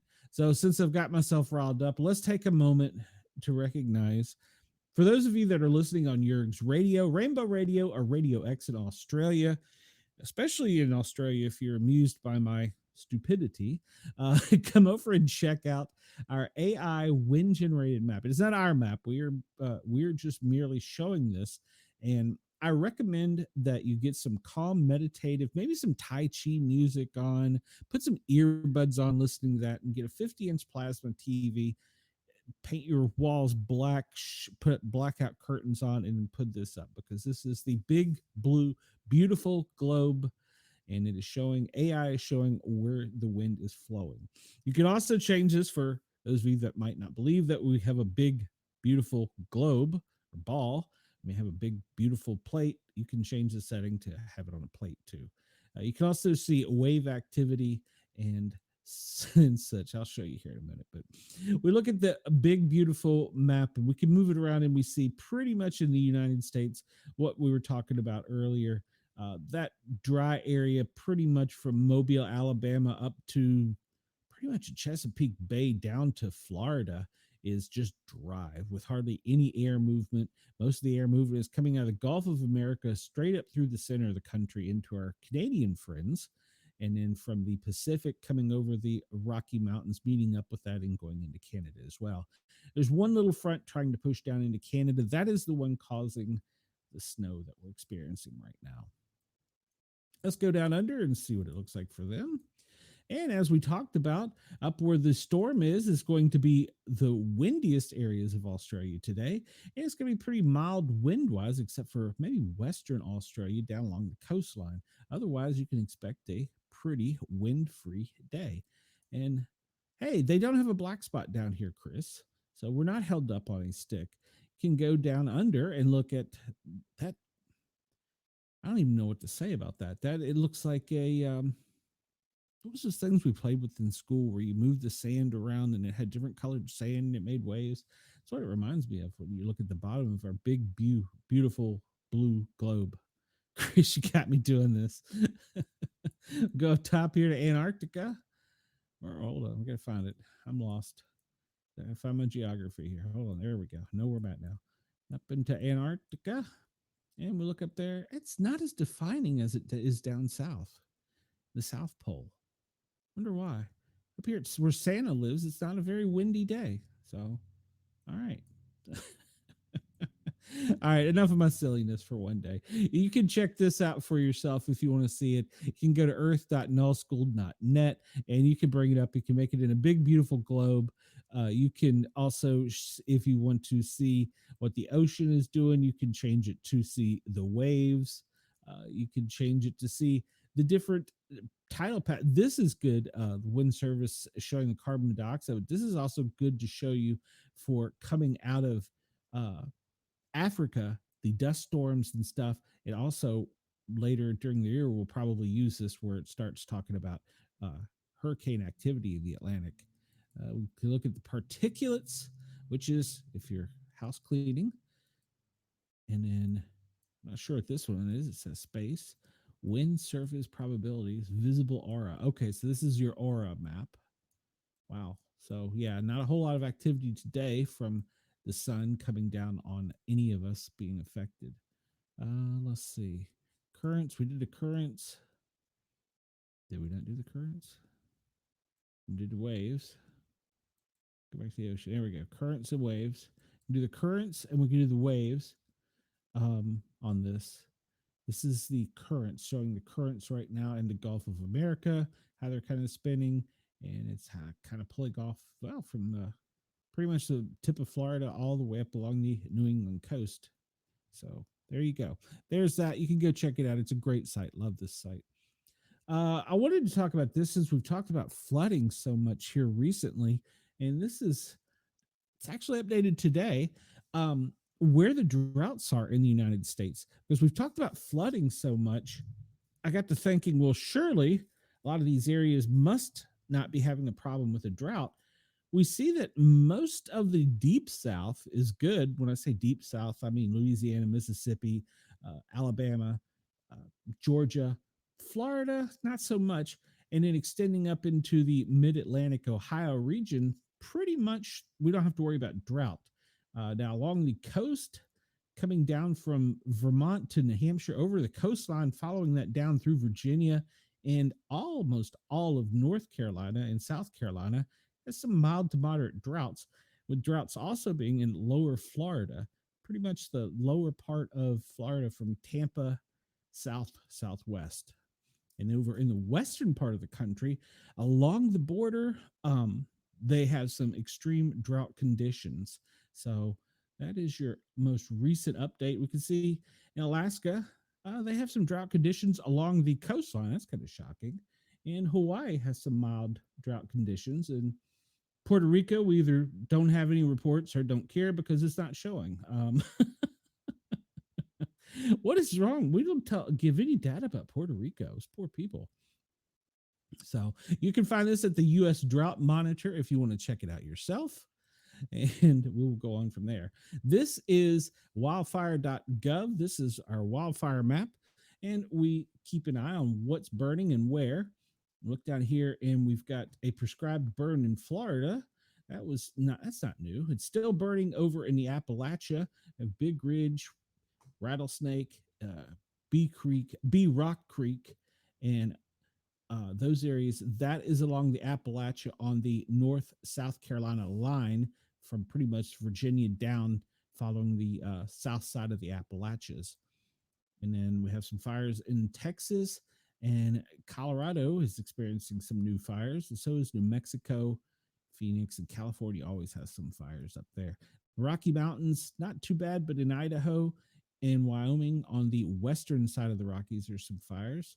And up along the Canadian border, Minnesota, Wisconsin, and Michigan, there are some fires. I'm going to say these are probably prescribed burns up here if I had to guess. Yeah, prescribed burns. And you can click on these. And this is what is a wildfire.gov, and it will tell you if there are actual fires or if it's prescribed burns. Like the ones in Texas, most of them are prescribed burns. This time of year, I expect to see a lot of prescribed burns.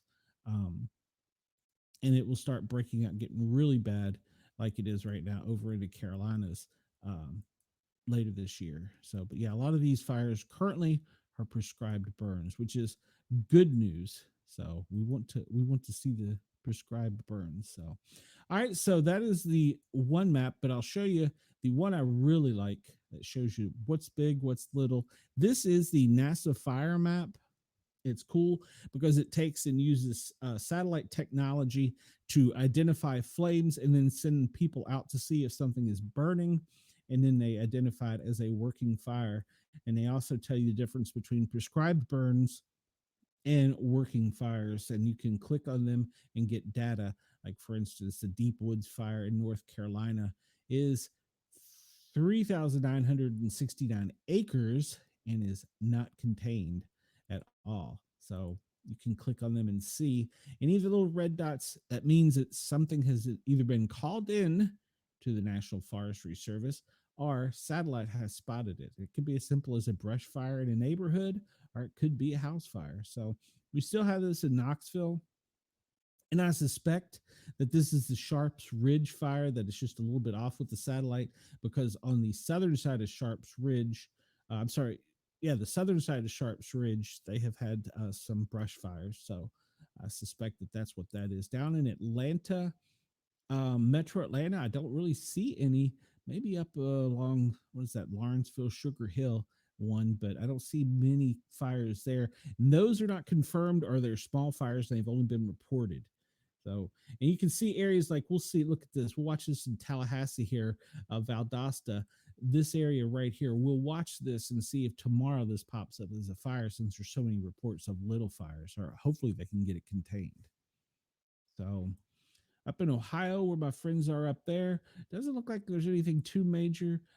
There's been some fires reported, but it doesn't look like there's any major fires. Chris, for you over in Illinois, doesn't look to be much going on there either. So you're in the clear. Denise, over on the Northeast coast, KG in Southwest Virginia, you have the little fire that's crossed over the Appalachian Mountains. But Mississippi, there's the one fire. The big deep pink in lighter pink is showing us where the fire weather warnings are, and where we talked about pretty much New Mexico, where it's more intense today. So one major fire over in Silver Fire in California, just northwest of Fresno. 1,611,000 acres is burning. It is 0% contained. All right. So since we're looking at that, let's look and see what that's doing to our air quality. And we will see that a lot of the smoke is pretty much stationary. It's sitting here. See, this is what I tell you, the air quality isn't that great, even though they're lying to you. A lot of the smoke coming out of the Appalachians is moving to the south and the southeast, and it's just kind of sitting in the deep south, pretty much all of Georgia, Alabama, parts of Mississippi, all that smoke from the Appalachian Mountains just sitting there. It's going to be a hazy, smoky day. The fire is burning out in the center of the country. The wind's pretty much keeping them in place, and they're not blowing anywhere. So, um, where did we say the worst air quality was for today? It was down around Tallahassee, was it not? And we see that's probably because of these fires. So, most of the smoke is being pushed to the southeast slightly, but it's not moving along as well as it could. So, it's going to sit there to accumulate. Up in the northeast, really don't see a problem. Over in the central part of the country, don't see a whole lot of problem with smoke over there, except maybe up, what is that, St. Cloud, you might have some issues. And looking to the west, California, pretty much central California, uh, you're going to have some light to moderate smoke conditions.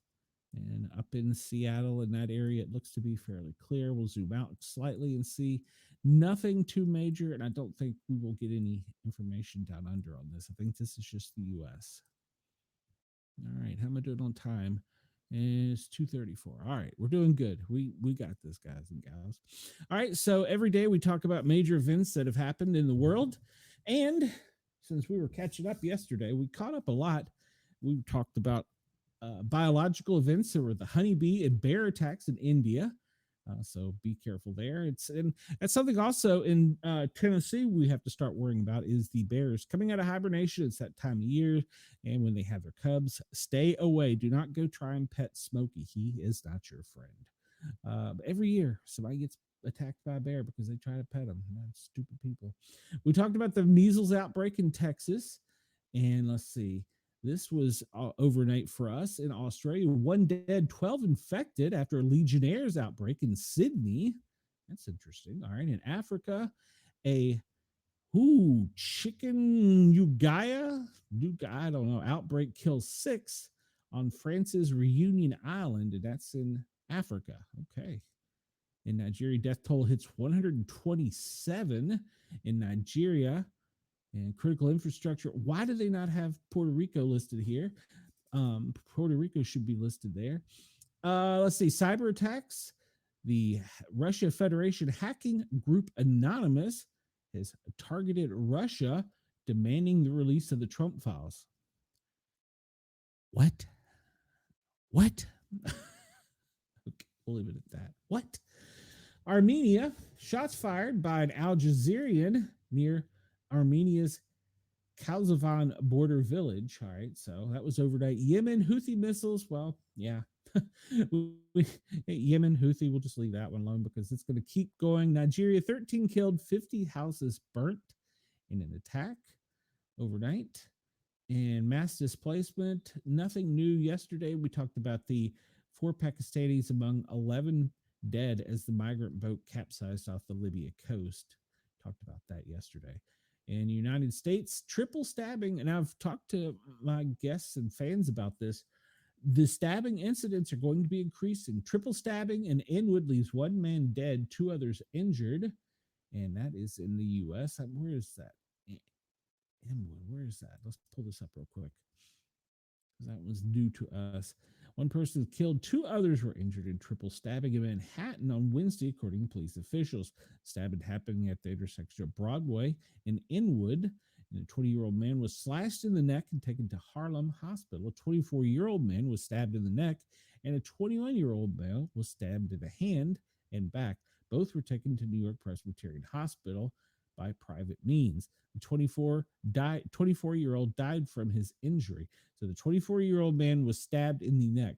All right, so what this tells me, and if you pay attention to this, the headline will tell you this, but where this occurred, and it's right pretty much the New York, New Jersey line there, Manhattan, the person that did this knife attack had training in knives and how to use knives. The hand and back injury were self defense, but the two to the neck were intentional, and they knew what they were doing with the knife attack. So pay attention. We're going to start seeing a lot more of those. If you don't believe me, just keep watching the mainstream media. In the United States, an SUV crashed into the Gresham building after reports of shots fired. One man in custody. And a teen boy shot in Calumet High School dead after classes let out. That was breaking as we were on. And I have not got a follow up aside for the FSU incident. Four were transported was the last update I got on that. Hungary marathon protests against the restriction of the right to assembly in Budapest. Everybody has the right to assemble. In India, unidentified men hurl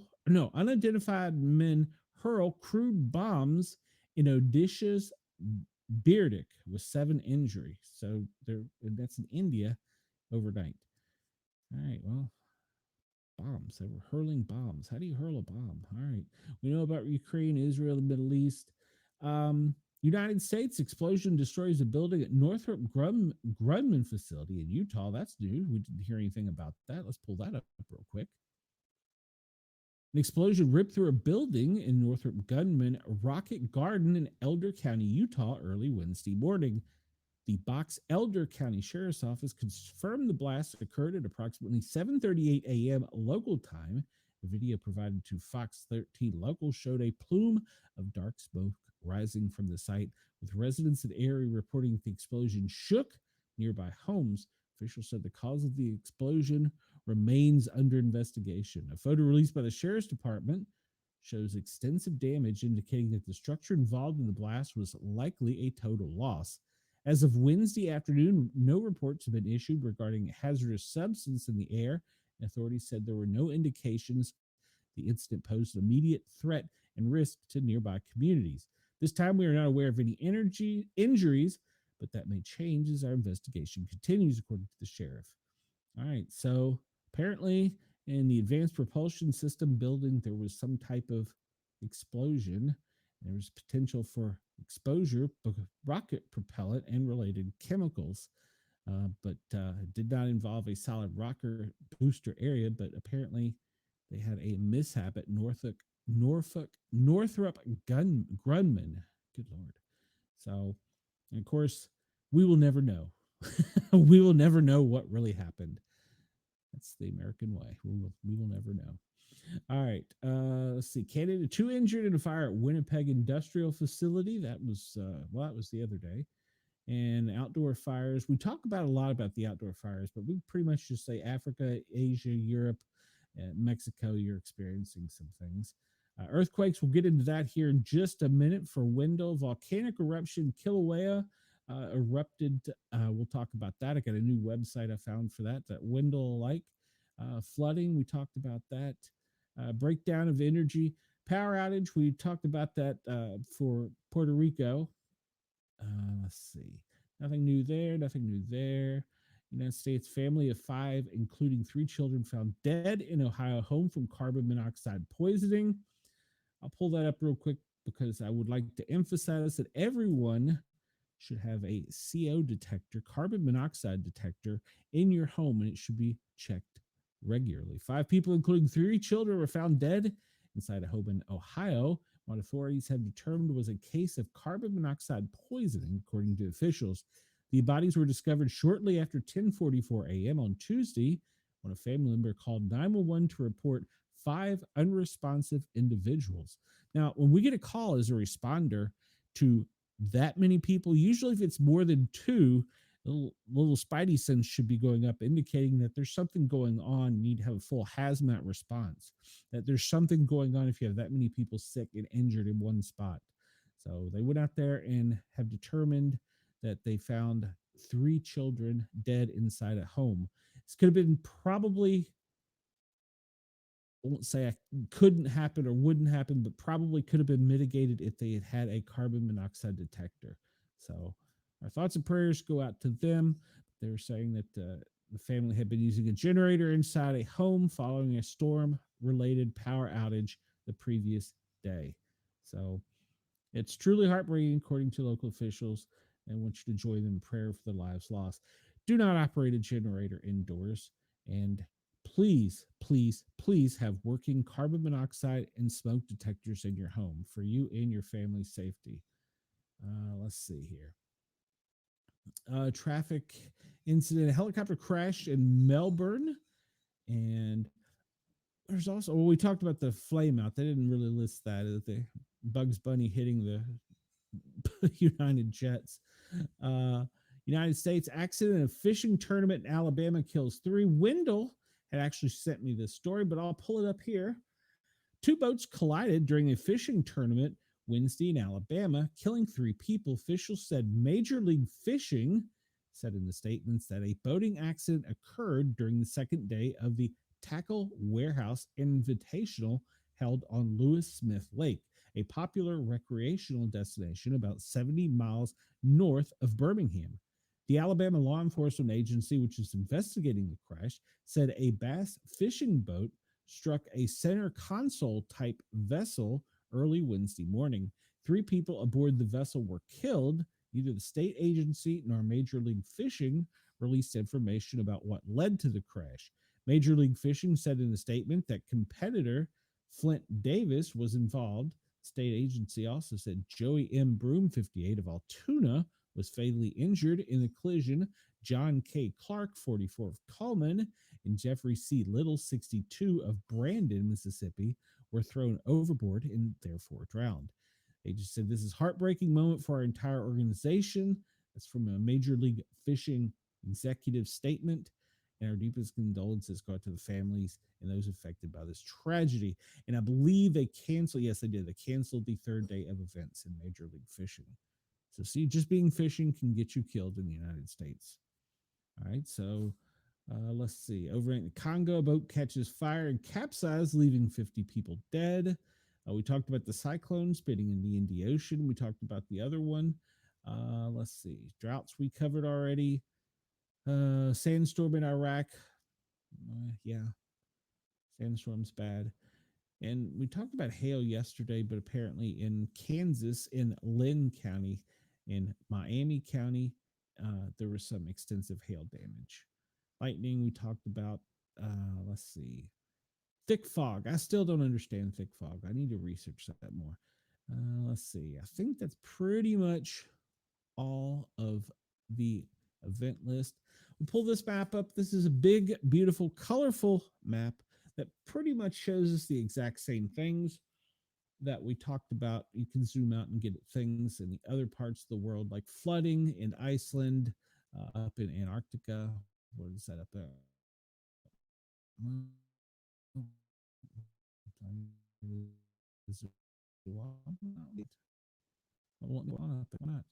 Winter storm and about the high winds and blizzard warnings. And we talked about there was an earthquake in California yesterday, and Kilauea erupted about 6 days ago. You can zoom in and see a little bit more closely. Center of the country's got a lot of activities with fire incidents.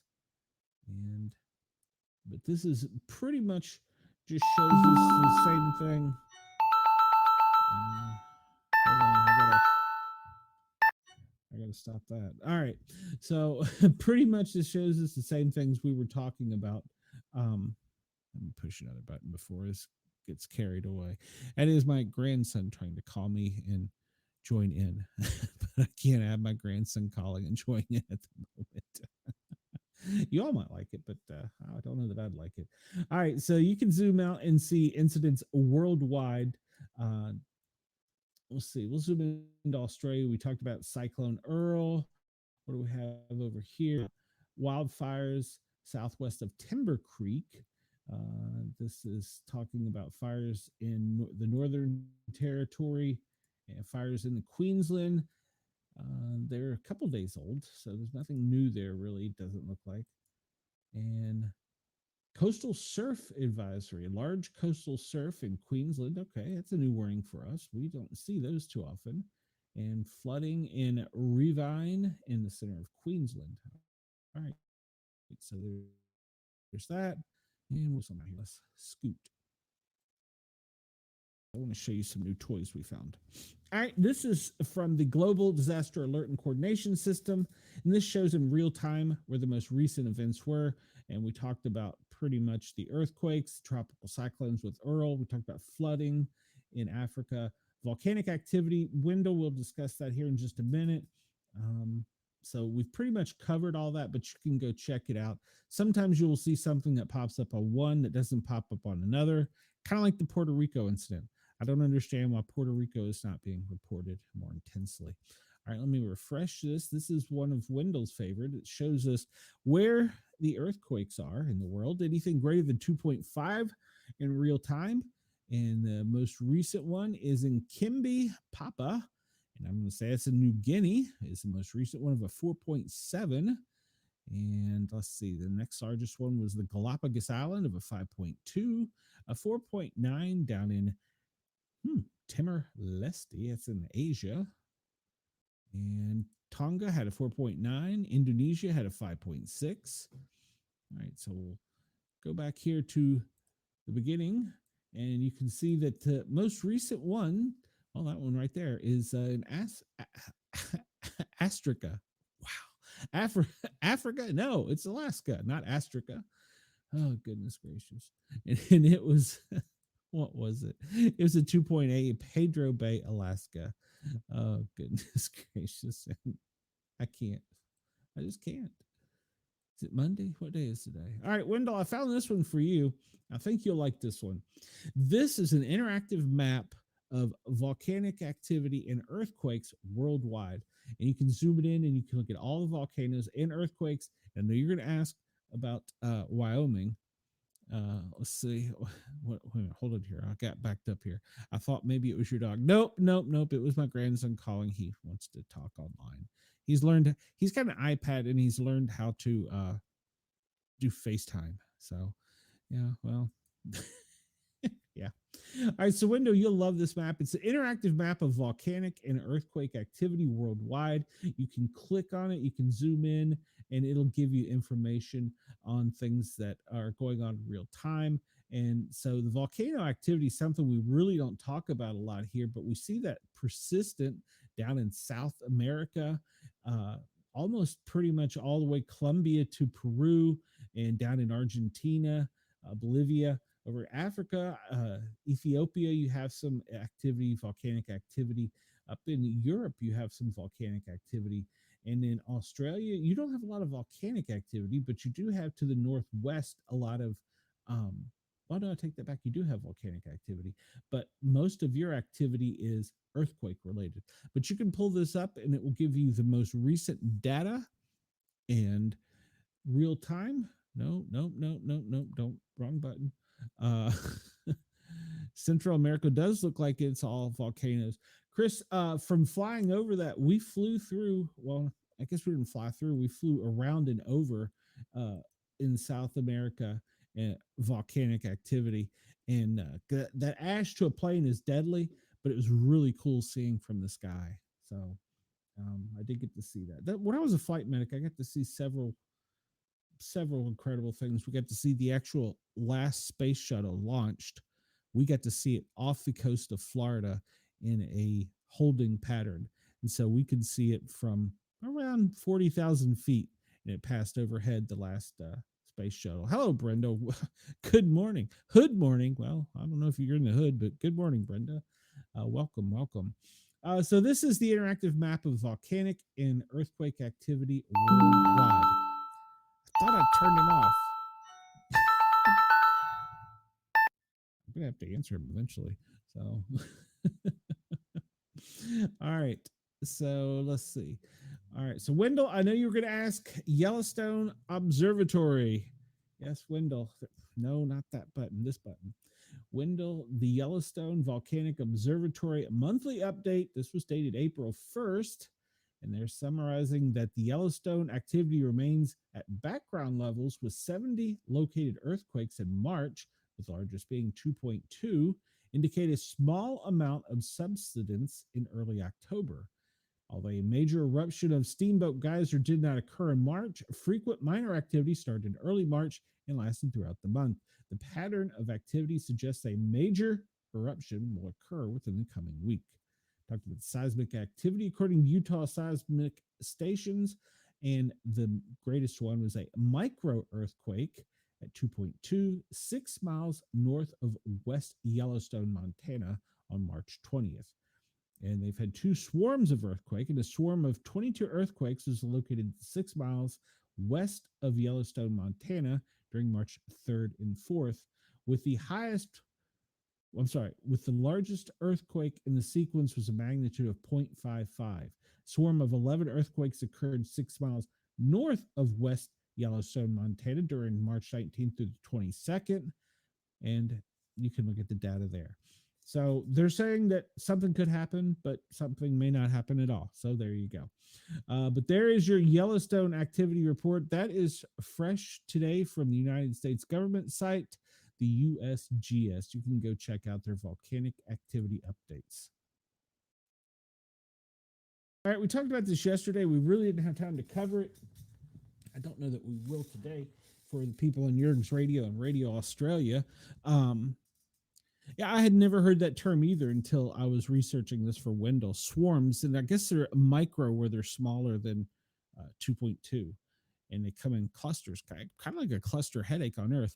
Let me get this out of the way real quick. I want everybody on Radio X in Australia to stay tuned in if you want to hear David Breckmeyer's show, and I'm struggling for the name of it right now. Man, I can't think of the name of it. Anyhow, it's a political show you might enjoy. If for some reason you wanted to stay with us, we're going to continue on for a few more minutes, probably not more than 10 or 15.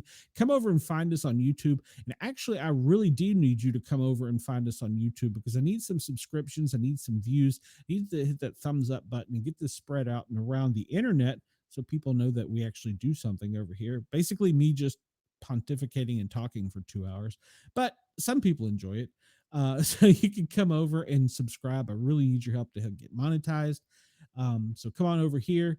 And otherwise, if you want to stay tuned for David Breckmeyer on Jurgens Radio and Rainbow Radio, Radio X Australia, we'll be breaking off at 3 o'clock local time to let that happen so that you can tune into that. I want to wish you all a good morning.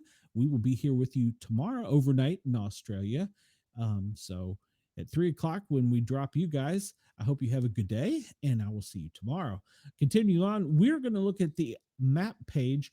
This page is really interesting because they talk about almost everything. You can pull up a map of earthquakes. This is in Miramar of a 7.8 earthquake. And the next one down shows the Democratic Republic of Congo, ongoing severe weather. I'm not going to pull all these up. I'm just going to talk about them. Slovakia, this is the next thing. It's going to start making news. The foot and mouth disease. Hey, Wendell, welcome back. Did you miss Wendell? I gave a whole report about your Alabama incident and your in your Yellowstone. Where were you, Wendell? You got to rewind here, Wendell. Wendell, there were swarms of earthquakes in Wyoming, so be prepared. Just swarms of. They're going to move across the country and get you, Wendell. Oh. All right. Bolivia, the rainy season is a problem right now. And I'm just going to go back to about where we got sick. We talked about the last one we talked about was the medevac operations out of Europe. All right. I pulled this up yesterday because we were running out of time. This is, I'm using air quotes here. Yes, Wendell, you missed it. I did a whole segment just for you, Wendell, and you missed it. Wendell. This is the, I'm using air quotes here. These are the weather balloons, and you can see where they are worldwide. It's funny. They will pop up and they will disappear so quickly. But if we look at one, we see that it is currently, it's floating over, and we don't know who this is that's got this one up. It doesn't give us that data, that telemetry. It was launched in Riverside, California, and it is currently going over a Marine Corps Air Combat Base, and that is in California, while there's two others just south of it. And they were one was launched from the test range, Yuma test range, and the other one here, let me click on the other one. What is that? Give me where it was launched from? Were they both launched at the same time, I guess? Okay. They don't really tell you who these are, but you do get some data out of them. They are weather balloons. You can find out that they're currently operating on a frequency of 401.2, and that this one is currently at 5,173 feet with a maximum altitude of almost 70,000. And somewhere down there it tells the temperature too. Relative humidity is 56.5 and 6.8 Celsius at 5,173 feet. But you can get an idea of some of these balloons, where they're launched, where they took off. Not all of them. Like this one, look, I bet this one out of Holman Air Force Base was launched and is currently just floating at about let's see, 6,128 feet. Its maximum altitude had been 70,055 feet, and it's currently just kind of floating over well, I hate to say it, but it's getting over there toward the area where the government doesn't like us to know exists, in Area 51. So it's kind of floating there. All right, everybody, I'm going to push the button here for Radio X Australia and Yerg's Radio. Thank you for tuning in. Check me out tomorrow. Come over to YouTube and find me, the Para or Normal Guys. Guys is spelled with a Z. You can find the Sportcat Daily Gazette. Y'all have a good morning, good day, good afternoon. I will see you tomorrow. I'm turning that back over to yergsradio.com. Everybody have a great day on Rainbow Radio, Yerg's Radio, and Radio X. I'll see you tomorrow. All right, we'll continue on real quickly here. I don't want to keep you guys too long, and just show you, some of these balloons that are out right now. You can and you can get all this information at sonderhub.org. And they will pop up and disappear so quick. Like this one was launched out of Grand Rapids. It's currently at almost 5,000 feet, just kind of floating along over it's just northwest of Ann Arbor, and they could be getting weather data. You could be getting, they could be monitoring cell phones. They don't really tell you what they are. Oh, it's shocking. There's a lot of them around DC. Huh. This one was launched was launched on the other side of Dulles Airport. It is currently at 46,148 feet, where it is negative 55 degrees, and it's pretty much flown.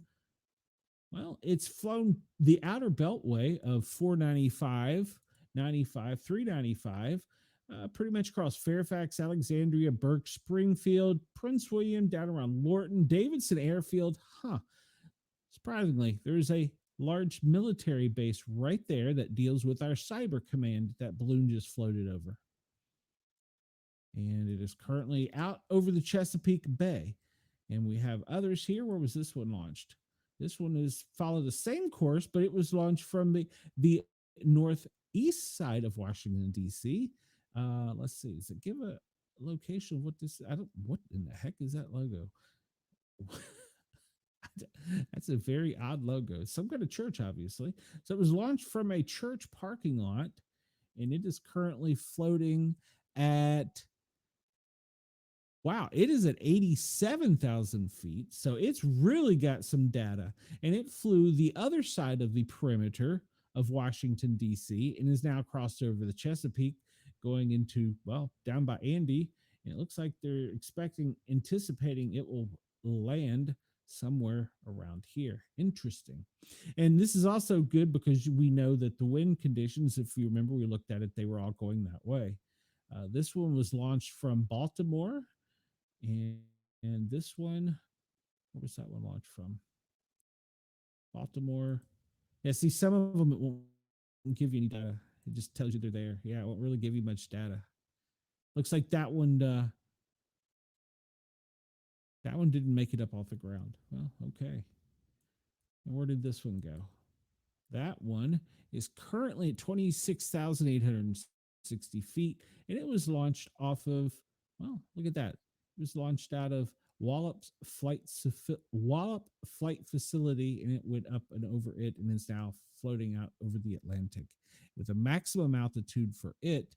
Whoa, it was really up there, so it could gather all kinds of data. It was at 102,427. That's almost outer space. Wow. So it really was up there gathering some data. Whatever kind of data it was getting, it could be weather related, it could be, who knows. So Interestingly enough, we have some down here. And this one was launched off of Cape Canaveral. Yep, Cape Canaveral. And its maximum altitude for it was only 82,000 feet. It's kind of cruising along the coastline there, getting whatever weather data it wants. This one was also launched at Cape Canaveral. So Cape Canaveral launched several balloons. Now, this is a very interesting one because it doesn't really show, it shows it was launched, but it was launched out in the Pacific. I'm sorry, the Atlantic, and it's just kind of hanging out at 36,000 feet. It hasn't traveled a great distance, but it was launched, according to this, it was launched out in the Atlantic Ocean off of the coast of Florida. That's kind of interesting. Remember, we talked about there's an area over here on the Atlantic coast we want to keep an eye on. And, sometimes you can't fly planes. So maybe what's needed is a balloon. So, yeah, there's something over here that been keeping an eye on off of the coast of Florida in the Atlantic Ocean. There's something in the Gulf of America in the Panhandle they're keeping a close eye on. So we'll look at that here in just a minute. And we see over in Europe, there's all kinds of quote weather balloons in the air. You can find this at soundhobe.org. And if you're really interested in this, and I understand that this is a hobby, you can actually chase these online and try and catch them, because once they fall to the ground, you can claim them because they fell from the sky. I don't know, but that's a hobby where people try and go catch them. Got me. All right, so we're going to take a look down here. This is from Sky Vector. The typical warning boxes over the DC area and down around the coast. We see some security warnings. And then down around Mar-a-Lago, there's always the ones. The weather off the coast in the Atlantic. I don't see anything really strange here from yesterday. We do see a lot of these security ones. Okay. Like this one is around Lexington, Mass. Temporary flight restrictions for special security reasons. They don't list what the special security reason is. So, but you can zoom in and out and see what there is. And Sky Vector is a good site to go to. All right, we're going to go to the FAA website, which is going to tell us pretty much the same thing, but I took away the boxes and warnings, but down along the coastline, they had some boxes and warnings for no, that wasn't it. No, that wasn't it. Where was it? That wasn't it. Nope. All right, I'll have to go through and do this again, but we were keeping an eye on things in the Gulf of America and off the coast. Can you sell them back? I bet if you went on eBay, you probably could, Wendell. I haven't looked, but yeah, you can chase it. You can actually go chase them down and keep them. I don't know. That's a hobby. Apparently it's a pretty aggressive hobby. People trying to catch them to see what they are. So don't know. So yeah, this comes to us. This is from the FAA website, and I've got the box turned off, but they were watching this area on both sides of Florida and up the Atlantic. Let's pull it up. Currently in the United States, this is, if you look overhead, this is the number of aircraft over our head at the moment. Yes, it's really that many. We'll zoom out here and just bring in the military stuff, and we'll look and see. Let's see, that is a tanker. It's going to be probably following the coastline there. And I'm going to guess that is, okay, that's a dignitary. And all right, so look here, we're talking about this. They're watching something. Look at this. They're saying this is an unidentified airplane, possibly a P-8, and I think that's a sub-hunter. And look, it was all off the coast of Jacksonville. And look at this area that it's been circling off of Cape Canaveral. Same area the balloons were launched. And I'm going to bet that there's probably some fighter traffic in there as well.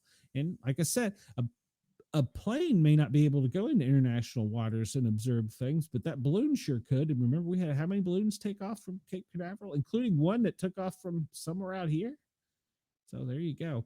There's no call sign, and this is possibly a Boeing P-8 Poseidon, which, if I recall correctly, is a sub-hunter.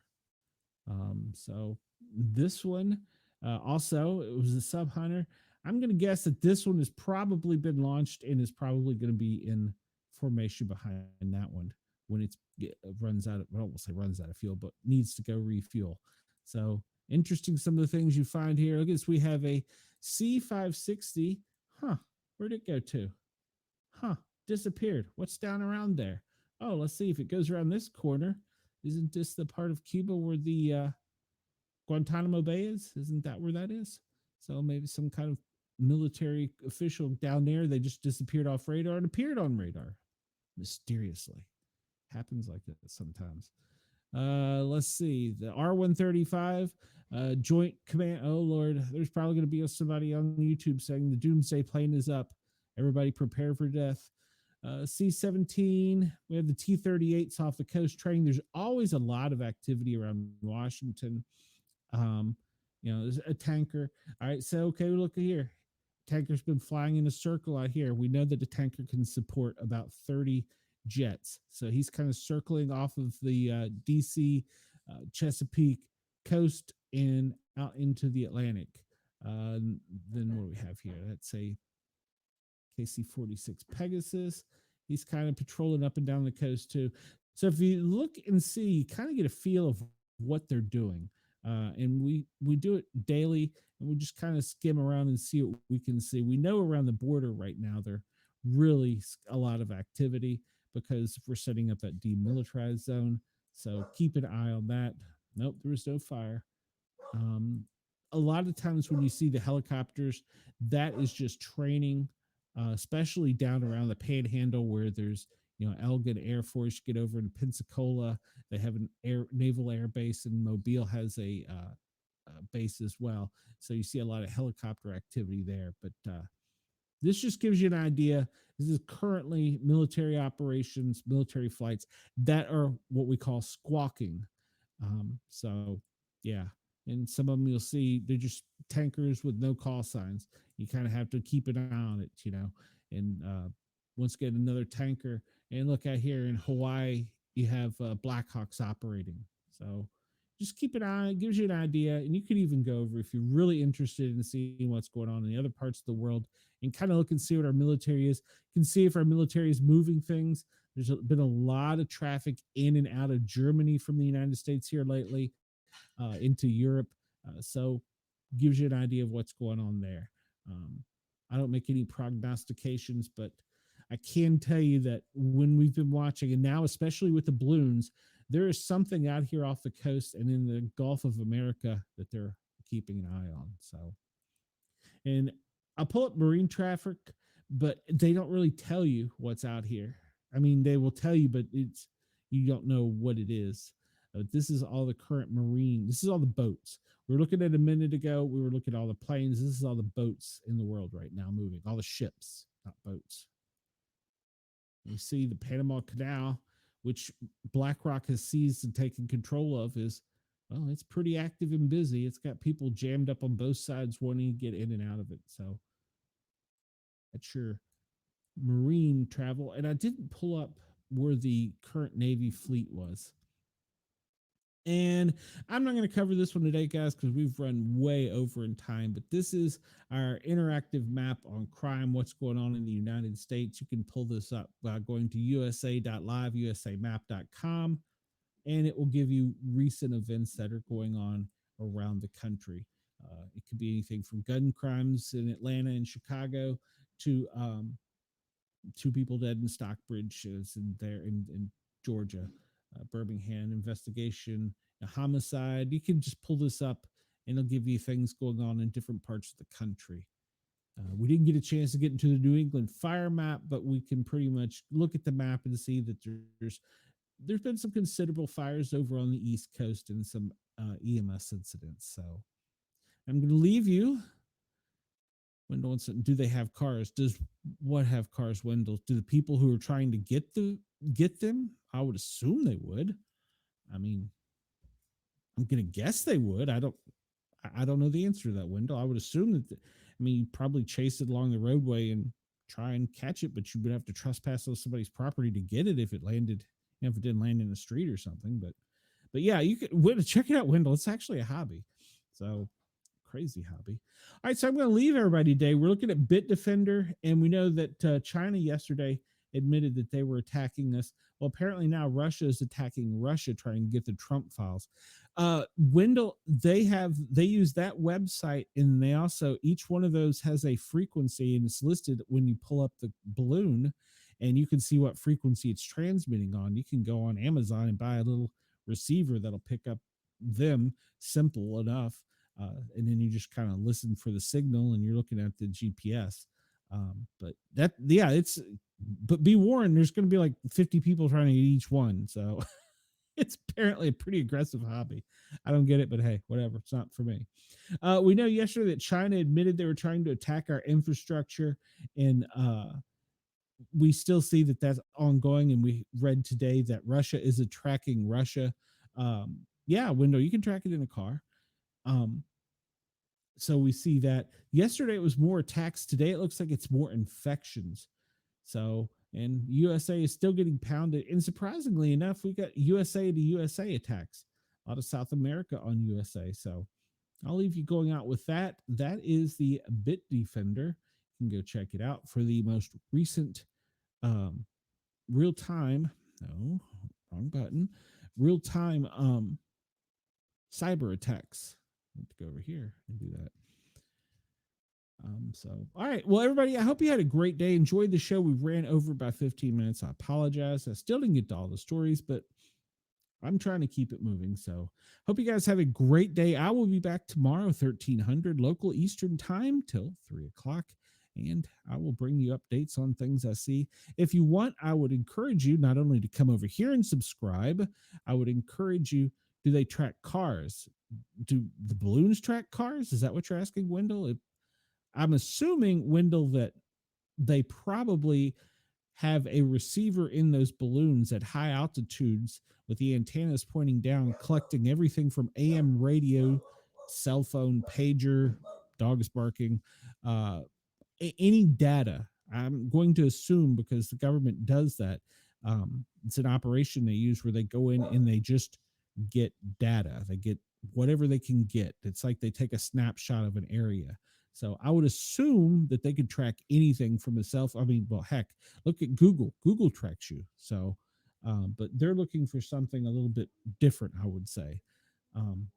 But there are some true actual weather balloons, and some amateur radio operators put balloons up as well. So, but at any rate, well, it sounds like you're suggesting that while Google does track user data, they might be interested in a different, perhaps less obvious type of information. I mentioned Google and she's talking to me. A wide array of data to provide and stop improve Google services, personalize user experiences, and I must stop. Here we go. Good Lord. Is it Friday yet? Yesterday was the first rough day back, guys. Yeah, Wendell. They track everything from the balloons. They can track everything from the aircraft. They can track everything from your phone, as you just saw. My phone has been on absolutely silent, not supposed to make a noise unless a family member calls, which of course my grandson did, but he video called. But yeah, they can track everything. So yeah, there you go. Everybody, I want you to come over and subscribe. Hit that thumbs up button. It helps get it spread around. This will be uploaded to Spotify here in just a little bit. And then tomorrow I'll be back from 1300 to 1500. So tune in here, Eastern time, 1 to 3. And I guess that's about it. Oh, also, there is a Facebook group. Go over and find that Facebook, Sportcat's Daily Gazette. I want to try and start getting the fan interaction while we're not on here talking. If you see a story, like Wendell saw some stuff he wanted me to show that he had that he thought we'd all be interested in, he sent it to me. I want to get that going there where we can share things going back and forth. So Wendell says they better not track him. Wendell, they are tracking you to see if you go see Cheyenne. That's exactly what they're doing. So all right, everybody. Hey, I can't. Oh man, I can do that. Everybody have a great day. I will see you tomorrow. If you have any questions, you can drop me a message at sportcat@protonmail.com, or you can go to speakpipe.com/sportcat and send me a voicemail. I will actually play it on the radio or on the air. And you can find me at most social medias at Sportcat or at Sportcat Medic on pretty much everything. If you want to send me a Mountain Dew, I'm going to finish my second one of the day and try and finish getting woke up. So I will see you guys tomorrow. Have a great day, everybody. I will talk to you soon.